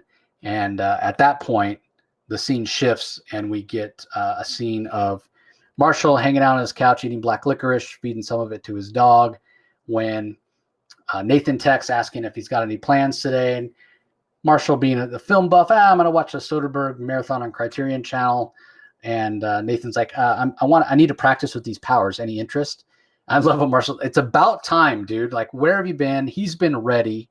And so you wonder, is it that interface that has finally pushed Nathan to want to ask for Marshall's help to use his powers? I mean, he mentioned himself in issue 2 when he got his butt kicked when fighting Radiant Red the first time. I should learn how to use these powers. He's finally made a decision. He's finally going to go and hang out with Marshall and try to learn how to use his powers. So they go out to some property behind Marshall's house. They set up some action figures. What's interesting about these action figures, there's 4 of them. These action figures are characters from Kyle Higgins' Cowl series. So that's kind of a cool little Easter egg. And anyway, Marshall, again, very intuitive, very smart, is able to sort of figure out that maybe Nathan's powers are triggered on emotion, right? He's like, we've seen you levitate things, we've seen you fly. You know, being that you have this energy, you probably could have, you know, the ability to project energy, some kind of energy blast. And you know, Nathan's like, well, how would I do that? Well, concentrate, dude. Think about it. And he does, you know, fire off a small one, but Marshall knows there's more to it, right? Like, again, just Marshall being a comic book buff, Marshall understanding that, hey, there's gotta be more, right? So he starts trying to get him angry. And Nathan's like, oh, that's a cliche. And I love Marshall's response. Well, cliches exist for a reason, dude. And so he starts trying to insult him. And he finally pushes the right button, which allows Nathan to fire a huge energy blast. And Marshall's pretty excited. Whoa, that was dope. And to Rocky's point earlier, right before Nathan channeled that giant blast, he did swear at Marshall in that alien language. And Marshall says, I didn't even know we could make that sound. So with that success, they decide to go grab a couple beers. But again, it's supposedly, you know, enough time has passed. Marshall supposedly has had the powers, or Nathan rather has had the powers for about 3 weeks now. He's finally getting around to, like, that would be one of the first things I would do. Let me figure out what the heck I can do. Let me figure out what the extent of these powers are so I know, can I help people? Even if you're going to use it for ill-gotten gains, you know, don't you want to know what your limitations are and everything? So it goes back to the whole overcautious, overthinking, just can't make a decision that is apparently inherent in Nathan. But Marshall, you know, he seems to be the exact opposite, the other side of the coin. Inherently has an idea of how these powers might work, how they might be better, you might be able to channel them and become more powerful. Or either that, or it's just a lifetime of reading comics well spent. So, any comment on the issue up to this point, Rock? And then go ahead and take us through the next couple scenes. Sure. Yeah. Well, I think you summed it up rather well. It was nice to see Nathan sort of call Marshall and take the bull by the horns, in keeping with his sort of like he finally overcame his writer's block at the end of issue 3. So now having like you said, he got a little bit more agency. Once things start going right, I think people generally tend to make better decisions moving forward in other aspects of their life. You improve one aspect of your life, sometimes other aspects improve as well. And so him taking the bull by the horns and maybe calling Marshall and trying to get some training in and trying to get a handle on this new power, it's a good thing. And like you said, you hit the nail on the head. Marshall does seem to have an instinct for this, or at least is a little bit more on the ball, and is making some, probably a little bit some common sense judgments here, some common sense observations. And Nathan still seems a little bit naive in some ways, or just a little bit slow on the uptake on some of this stuff. But I mean, that's what friends are for. Sometimes you need a buddy to tell you, to point some things out, and it's a good buddy scene. And moving forward, as they're going to go and they're going to grab a beer afterwards, it's very interesting that juxtaposed in between these scenes are the scenes with Nathan having a conversation with this machine, or this higher power, this machine-like entity, and again, on the page you see this alien language, and then you see what's written in the alien language, also written in English. Communication is fundamental to all good relationships, and you have this dialogue between them, which is the dialogue has a double meaning, and that's what's so great about the dialogue in this sequence. And the dialogue, you appreciate the dialogue that this alien is having with Nathan. Basically, will you take his life? And you're wondering what he's talking about. At some point, that has more relevance when you get to the end, and a very, very different meaning by the time it gets to the end, because it's clear that Nathan is, that the Radiant Black is going to, that Earth, you get a sense that Earth is in imminent danger. At some point it's going to be attacked, and it's important to have Radiant Black protecting the Earth. And you get the sense that this is a really big deal, and will you take his life, and whose life are they talking about? And then at the again, this slowly builds. It's building the mystery. And again, kudos to the artist Marcelo Costa, the lettering, Becca Carey, the way that they're conveying the language, the communication. I'm struggling. The reader is trying to get a handle on what is exactly being communicated, as well as the character of Nathan himself standing there. And frankly, at some point, when we get to the end, I'm wondering at some point, this character that's having this conversation with this machine, at some point it becomes Marshall, not Nathan, or it's sort of, I had to go back and double check it. Was it misdirection from the beginning? But very well done. Very well done. But again, you don't really appreciate those scenes until you get to the end, and then you go back and it's like, oh my God, I got to look at that scene again. But yeah, I think that this is the end result. This is what the kind of the communication, like they said, was all about. It's the Power Radiant trying to interface with Nathan, and it's finally gotten to the point where now they can communicate in kind of clear lines of communication with this being, this entity, whatever you want to call it, saying, okay, now that we can communicate clearly, and it's so interesting because there's little parentheticals that give you the subtext, right? Our connection is final, and then there's a parenthetical. What that statement means, it's permanent for the duration of your life. You are part of existence. Yeah. War is near. That means soon. He will kill you and your entire planet. That's the subtext. Will you take his life? And again, even in this moment, even in this kind of esoteric, ephemeral connection that Nathan has finally established with the Power Radiant, he still can't make a decision.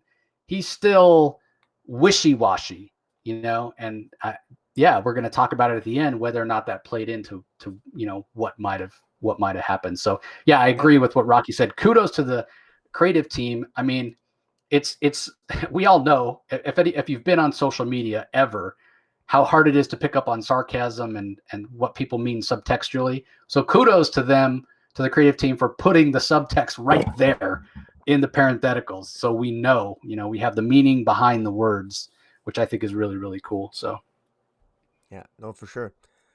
And while continuing on, they're going to go and they're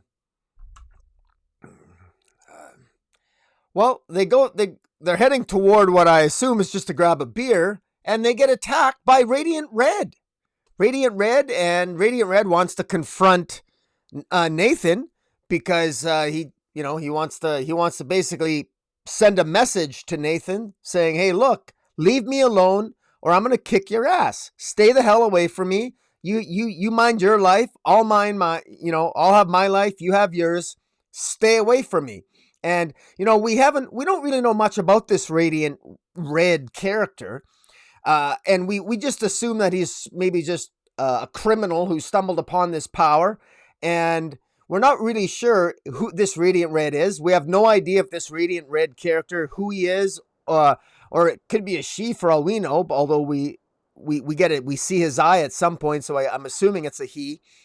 Is this Radiant Red character on the same team as Radiant Black? Should they be partners? Do they have to work together to save the universe? Are they having the same visions? Are they having the same hallucinations or communications with this alien being? We don't really know that. These are questions that are still left unanswered at the end of the issue. But in the meantime, there's an antagonistic relationship between Radiant Red and obviously Nathan, who is Radiant Black. But now at this point, Nathan's had some training. And it's a good scene because at one point, Marshall pulls out his phone and tells Radiant Red that, oh, great, I want to take a picture of you getting your ass kicked. Because now that my buddy here, Nathan is trained, and Radiant Red is a little bit more blunt than other characters in the story. He basically says right away to Marshall that, I don't like you, you're annoying. And, you can kind of understand that and appreciate where he's coming from, and that leads into quite a significant battle sequence that ultimately ends up where they end up crashing through a building, and it's extremely well illustrated by Marcelo Costa. And you really see, and in fact, there's at one point in the scene, in the page where they show the building being smashed into, you can see all the structural integrity of the building being compromised because every floor is in fact shattered in the battle between Radiant Red and Radiant Black. So what, by the time, when they're in the basement there and they're having their conversation, and at one point Nathan gets one up on Radiant Red and he could easily kill him, but he chooses not to. And then just tells him to leave, tells Radiant Red to just leave. And unfortunately, Radiant Red gets angry and reacts emotionally. And we know that the more emotion you have, the more anger you have, the more power seems to emanate from this power radiant.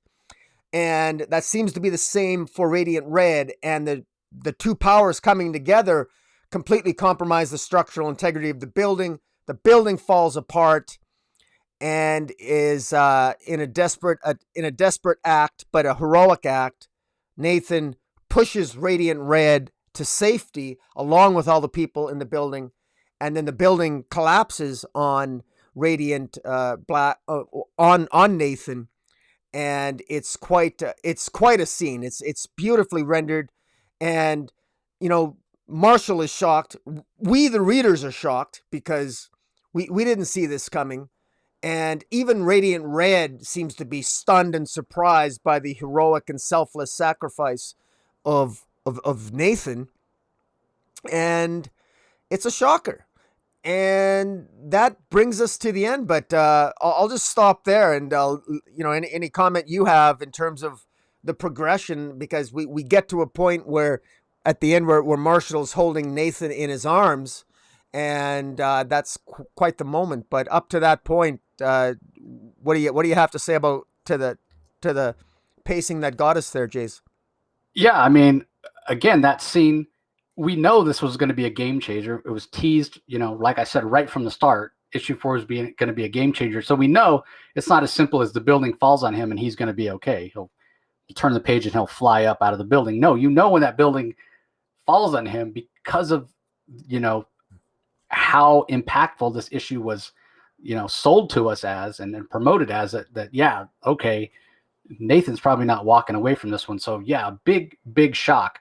But I do kind of want to go back to this conversation that Nathan and Marshall were having right before Radiant Red attacked, because Rocky alluded to it earlier, where they've gotten Nathan needed to go pick up some groceries with his mom. Now they're walking back to Nathan's house. They're going to get those beers.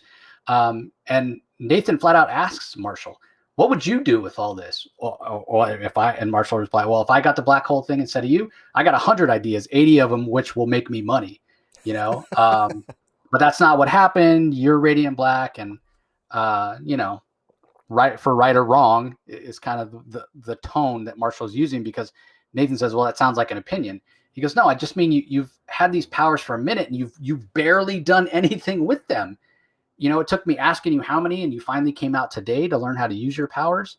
And, again, the wishy-washy Nathan, well, I'm just being cautious. And this might sum up Nathan more than anything. And it might not be completely on the nose, but it is certainly the consequence or the real world application of his inability to make decisions. Nathan says counterpoint, or I'm sorry, Marshall says counterpoint, you lack vision. Marshall's saying that to Nathan. It's, Nathan's saying, I'm just being cautious. I still don't know what it is. I want to be careful. Marshall, counterpoint, you lack vision. And that might not necessarily be true. Nathan may at one point have been able to have dreams and have visions and see the future, not like in a fortune teller kind of way, but be able to just, see things that he wanted to accomplish. But he's become so paralyzed with self-doubt and his failures that he fixates on, that despite, his recent breakthrough on the writer's block, which may or may not last.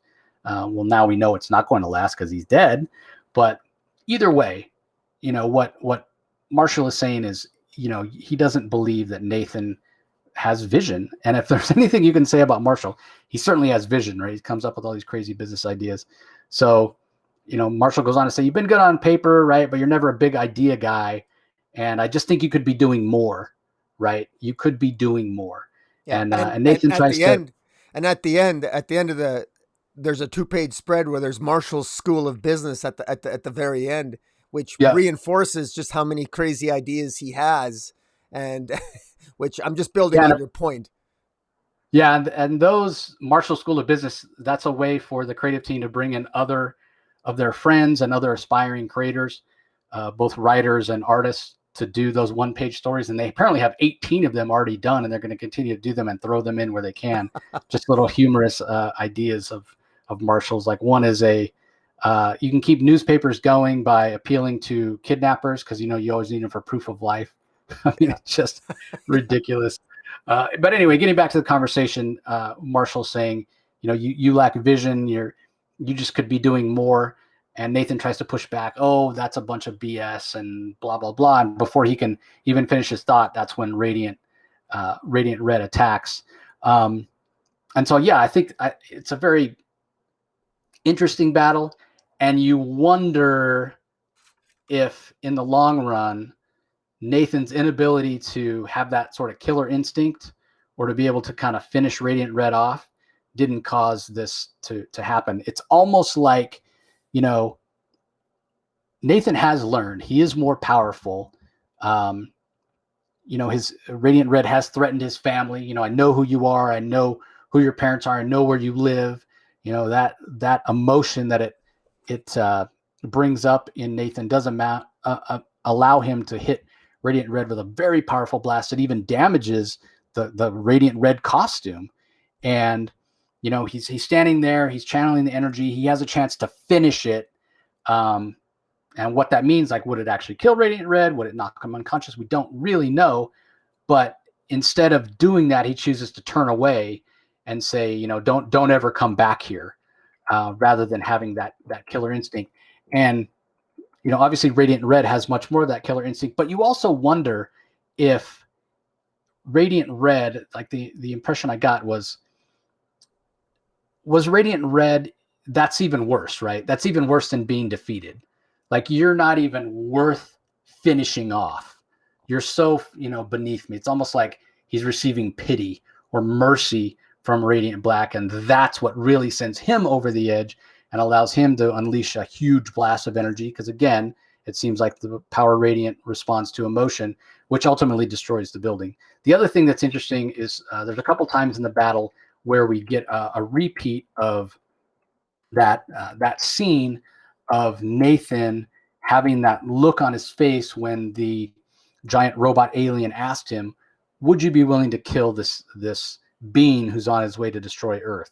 And Nathan looking down, being indecisive, unable to make that call, unwilling to be able to kill, basically.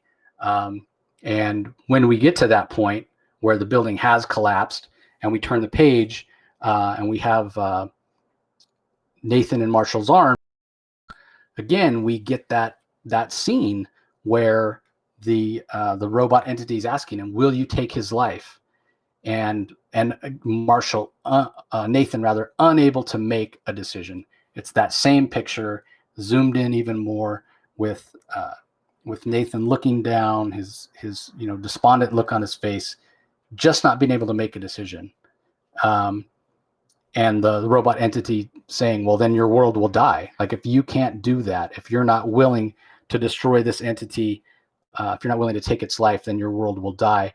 And you wonder, did that factor into the Power Radiant not saving Nathan's life? Because we've talked about it several times about how it seems like the Power Radiant would be strong enough, would be powerful enough to protect Nathan in this instance. Yeah. But it's not. That's a Instead, very we good get point. Yeah, you got to wonder if it's like a Green Lantern ring. It's got maybe the Power Radiant. It has sentience, and maybe Nathan failed. Nathan doesn't prove worthy, and maybe being worthy of it is the ability to use lethal force. Who says the Power Radiant must go to somebody who's benevolent and won't kill? Maybe they're looking for people who can kill. Yeah, there's no way to know. What we do know is that Marshall says he's not breathing, he's got no pulse, help, and the Power Radiant floats up out of Nathan's chest, and very much to the surprise of Marshall, he grabs it, and instead of having this whatever 2 or 3 week process of this Radiant Black power trying to interface with Marshall, it's almost instantaneous. And so you have to wonder, was this the first time that the Power Radiant had interfaced with a human, and that's what took so long for it to bond with Nathan fully and be able to communicate? Because right away, Marshall's able to understand, and right away we see him in that sort of esoteric space with this robot entity asking him the same question, and without hesitation, almost before the robot entity can even finish asking the question, Marshall says yes. So is it because the entity already bonded with a human, it's able to bond faster with Marshall? Is it because Marshall is just, maybe he's just, the way his brain works, the way his personality is, his character traits, whatever, just are better suited to the power? We just don't know. But we do get the blurb at the end there, like I mentioned earlier, next issue, Radiant Revenge. And you got to think, regardless of whatever the robot entity wants, what we know of Marshall, how much he cared for his friend, the first thing he's going to do when he gets this power is go beat the shit out of Radiant Red, or at least Yeah. or at least attempt to, right? Yeah. And so I can't wait for that battle. And again, if you want to see some scenes, some preview pages from that, go check out the Radiant Radio on Twitch. So yeah, again, this completely threw me for a loop. That one question does remain: is it Marshall's indecision that killed him, basically? But even if it was, he did go out in a very heroic way, saving not only all the people in the building, but even the person that was the cause of it, even saved Radiant Red. So definitely a Spider-Man moment there, no doubt. So, anything else to add about the end of the issue here, Rock? No, it's just, but again, further compliments to Kyle Higgins, Marcelo Costa, Becca Carey, the full creative team here. The questions that we're asking here are just, they're awesome. They're awesome. I mean, how cool is that? I mean, it was the very heroic act of saving a life and putting it, and being unwilling, unwilling to take a life and willing to sacrifice your own life is the reason why Nathan died. Possibly, because he's not willing to use lethal force. It's sort of like, I mean, there's a reason why. I mean, let's face it. If you're not willing to pull the trigger on a rifle, you're not going to join the military. You're kind of useless, right? Yeah. I mean, in fact, as a matter of fact, conscientious objector. Yeah, that's exactly right. I mean, I remember I got one of my degrees that I did nothing with was history, and I took military studies, and in fact, statistically in World War, I think it was in World War One, they know that only 20% of the soldiers in World War One actually fight. Were responsible. Only 20% of the soldiers are responsible for 100% of the deaths, pretty much, because a lot of them never filed their gun. I mean, fear paralyzed an astonishing number of soldiers in wartime. It's grossly underreported, and fear is the great mind killer. So it's not just, are you willing to take a life? It's, can you? Are you actually? Do you have the moral fortitude to take a life? Because who says you have to be weak to kill? You have to be strong to pull a trigger, to watch somebody die, to know that what you're doing, that your actions are ending someone's life. There's a bravery there as opposed to a cowardice, contrary to what some people will say. I mean, it's a common trope in comic books that, only losers kill, only cowards take the easy way out. No, it ain't. I mean, I've never killed anybody before. I imagine pulling a trigger and blowing someone's head off is pretty damn hard to do, quite frankly. If you stop and think about it, can you do that and then keep on doing it? So, I mean, it's not, to me, I like the questions that you posed here, that Kyle Higgins, the writer, was probably intentional. It's a very interesting question. Did Nathan die because he rejected and was unwilling to use lethal force? And quite frankly, if the safety of the universe depends upon somebody possessing power radiant to kill a Galactus-like power, well, bloody well, get over your cowardice, or get over your moral attitude, and maybe Marshall.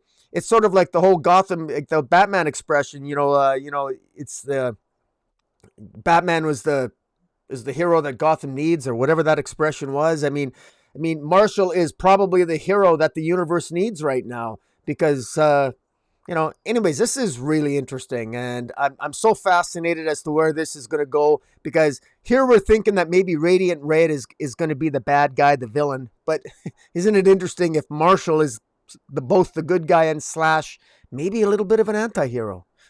Well, we'll see. Yeah, it is. It is very interesting. You almost feel like Nathan making that choice not to. And again, I'm not saying he necessarily had to kill Radiant Red. He could have blasted him one more time and knocked him unconscious or whatever.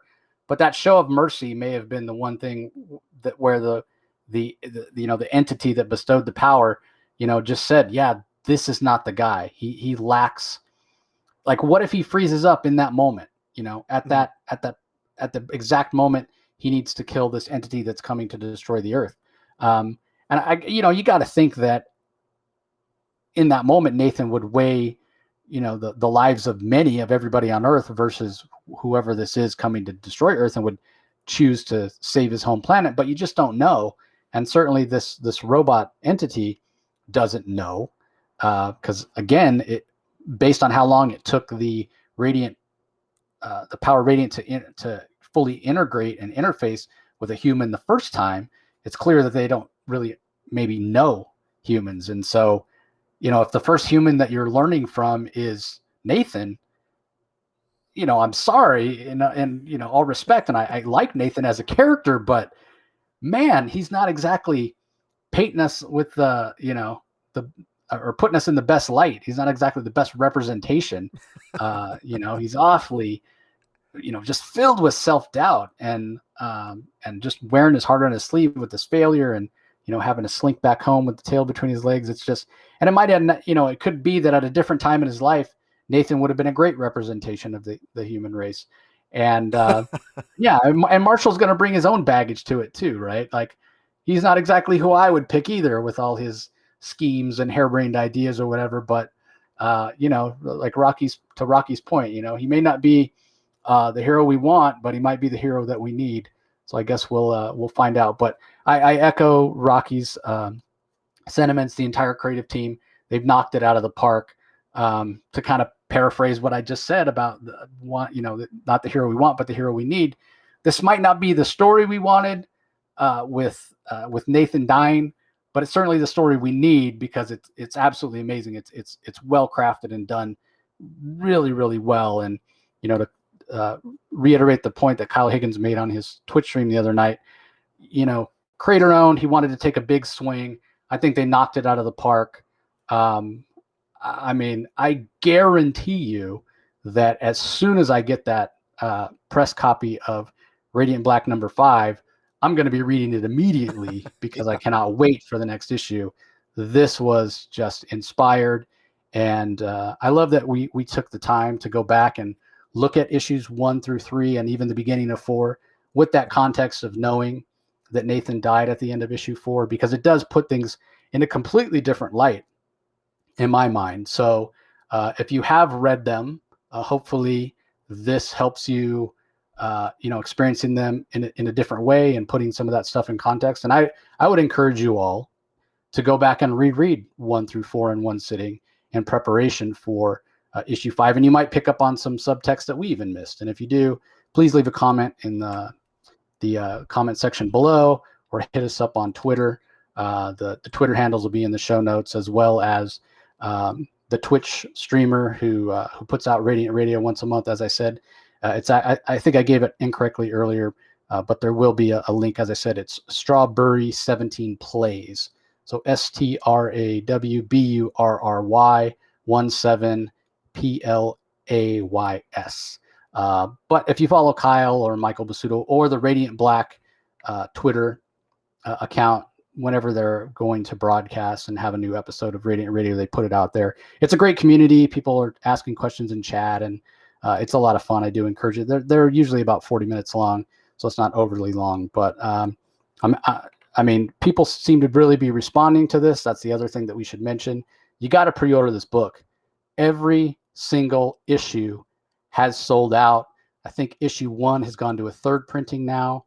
And that's even with, tons of variants and whatnot. These things are selling out. If you want to not miss out on issues of Radiant Black, you better tell your retailer to order it for you, because there's no guarantee that you're going to get a copy otherwise. So. Yeah, and also, the speculator side of me, even if you get a 2nd or 3rd print, man, hey, the 2nd or 3rd print might even be worth more money in the long run. You never know with the spec market now. So, on the 2nd and 3rd print, I mean, it's inspired some of the designs. Every printing is a different design. Everything looks amazing. The art's amazing. It's there's a lot of creativity here, and everything from not just the art and the coloring, but in very intentional, deliberate use of lettering and the way that the letters blend, and the conveying of language from the English language into computer code, or whatever you call it. They're the language of the aliens. Very well done. And if you just take your time to enjoy every panel, this is exactly what makes comic books a high art form. And this is a credit to the comic book comic collecting. This is why the independent market is doing so well, and another reason why people are moving away from the big two and embracing independent titles like this. And again, kudos to the creative team, like you said. Yeah, and I do agree with you. I think that comparing the beginning of Invincible to this, I think this is better. Not to take anything away from Invincible, but I can't help the Invincible cartoon has been very good, and even though anybody who read the comic knew about his Mark Grayson's father being an alien who actually was the bad guy, at least for the first act of the story. Still, even when we got the press copies, we were told not to speak about that because there's tons of people that haven't read the comic, that don't read comics, that are just going to experience it for the first time as a cartoon. Can you imagine the third episode of a Radiant Black cartoon, and after Exactly. people have fallen in love with Nathan, boom, they kill him? Yeah. Man, I would love to see a Radiant Black cartoon. I don't think it would happen anytime soon. I mean, obviously we're only on the 4th issue, but it also wouldn't surprise me if Kyle Higgins has already had people reach out to him, because that's just the nature of comic book properties these Yeah. days. But it is, I think, similar enough to Invincible that people would probably want to wait for Well, Invincible to be done, or at least some time to pass. yeah. But yeah, I'm all in. But I'm even a all in. movie, though, Jace, even a movie. I mean, imagine a Oh, trilogy yeah. of movies of Radiant Black. At the end of the first movie, the main superhero dies, and then his buddy, it ends with the scene of his buddy reaching for the Oh, you're for talking the live. power radiant. What's that? I was thinking animated. So you're talking, let's go a live action Sure, why Radiant Black? not? Oh my God, that would be amazing. Yeah, and at the end of the first movie, Nathan dies. Holy, I would just, you know what? I would watch the movie, and then I would make sure I had plenty of popcorn left, and I'd walk out and sit outside where the people were exiting and just eat popcorn and watch people walk out going, I can't believe they killed him. Just their reactions. Oh my, it would be amazing. It would be absolutely amazing. Yeah, it'd be good. Yeah. So yeah, I would love that. So anyway, it's a great series. Obviously, we're singing its praises. We hope you guys all enjoyed it. Like I said earlier, hopefully we're going to get the DC books and be able to get the DC Spotlight out on time. Even if we don't, may come out on Wednesday or Thursday. We'll definitely get it out for you this week once we get a chance to get the books and actually read them. I also have a Kickstarter Spotlight coming out this week. That's a little bit different than the normal Kickstarter Spotlights I do. Writer Mark Bernardin, you may know him from his work on Treadstone, or he recently helped in the writer's room for the new Masters of the Universe reboot. He also does the Fat Man Beyond podcast with Kevin Smith. He started out as an entertainment journalist. He's written on so many fantastic shows. Well, he's got a Kickstarter out. He wants to make his own short film, and the idea for this film is absolutely incredible. He's a big Twilight Zone fan, and this is a very Twilight Zone type story.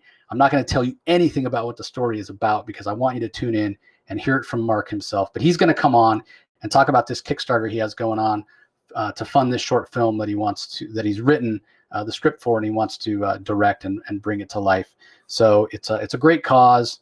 Normally we won't cover much film stuff, but I really believe in this. And Mark's a great guy. He's written a bunch of comics as well. We'll talk a little bit about his previous comic work. So that's coming up on Wednesday's Kickstarter Spotlight. I encourage you to check that out. We're also continuing with our Star Wars War of the Bounty Hunters in-depth spotlights every Friday. So we'll be covering the next Prelude issue, which I believe is a Darth Vader issue, which flashes back to a Han Solo versus Darth Vader story. So we got that coming up this week as well. And of course, our normal Wednesday New Comic Book Day episode, which is spoiler-free, talking about some of the books that we've had a chance to read this week. What about you, Rocky? I noticed that you, earlier today, I was just about to start to watch it, and then we decided to record this. But you put out a Black Adam spec episode. I really want to check that out. Anything else that you have coming up? And give us a little more detail about the Black Adam episode you just put out. Yeah, well, there's a lot of Black Adam comic books. Actually, there's Black Adam in 1977. It was really his first. He premiered in the Golden Age, but his appearances from 1977 to present for DC have been very interesting. He's had a number of interesting storylines, from Villains United to the 52 Weekly series to the Black Rain story arc in Justice Society in the JSA, written by Jeff Johns. It's likely the Black Rain storyline that's probably going to have some influence on the Black Adam movie, and it's going to be interesting. And Isis is supposed to be in the Black Adam movie, which premieres in December 22nd of this year.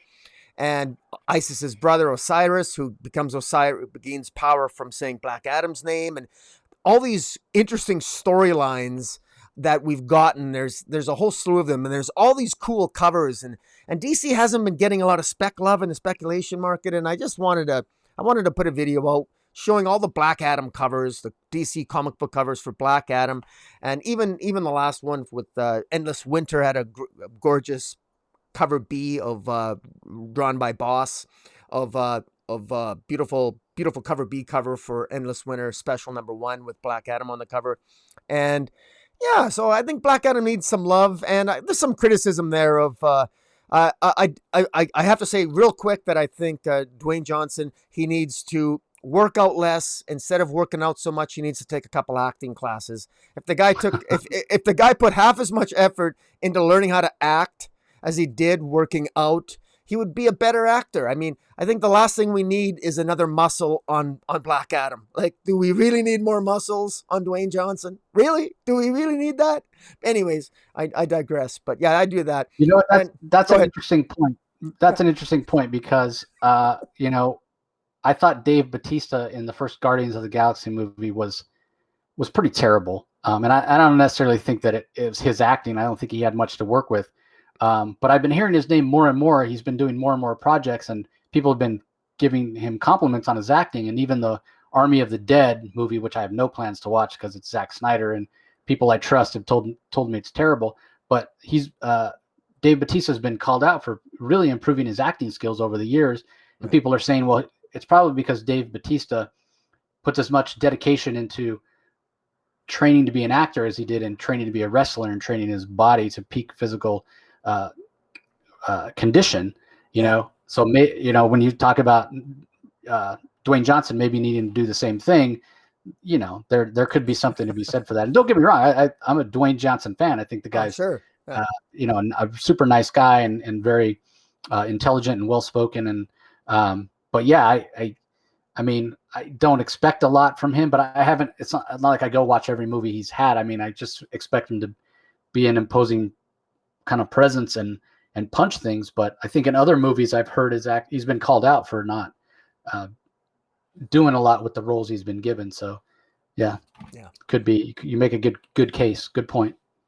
Yeah, but no, that's what I got coming out so far, and I'm always thinking, but I'm always pumping out stuff. But I'll probably have some more top. I'm focusing on some speculator lists and some different top 10s and top 20s.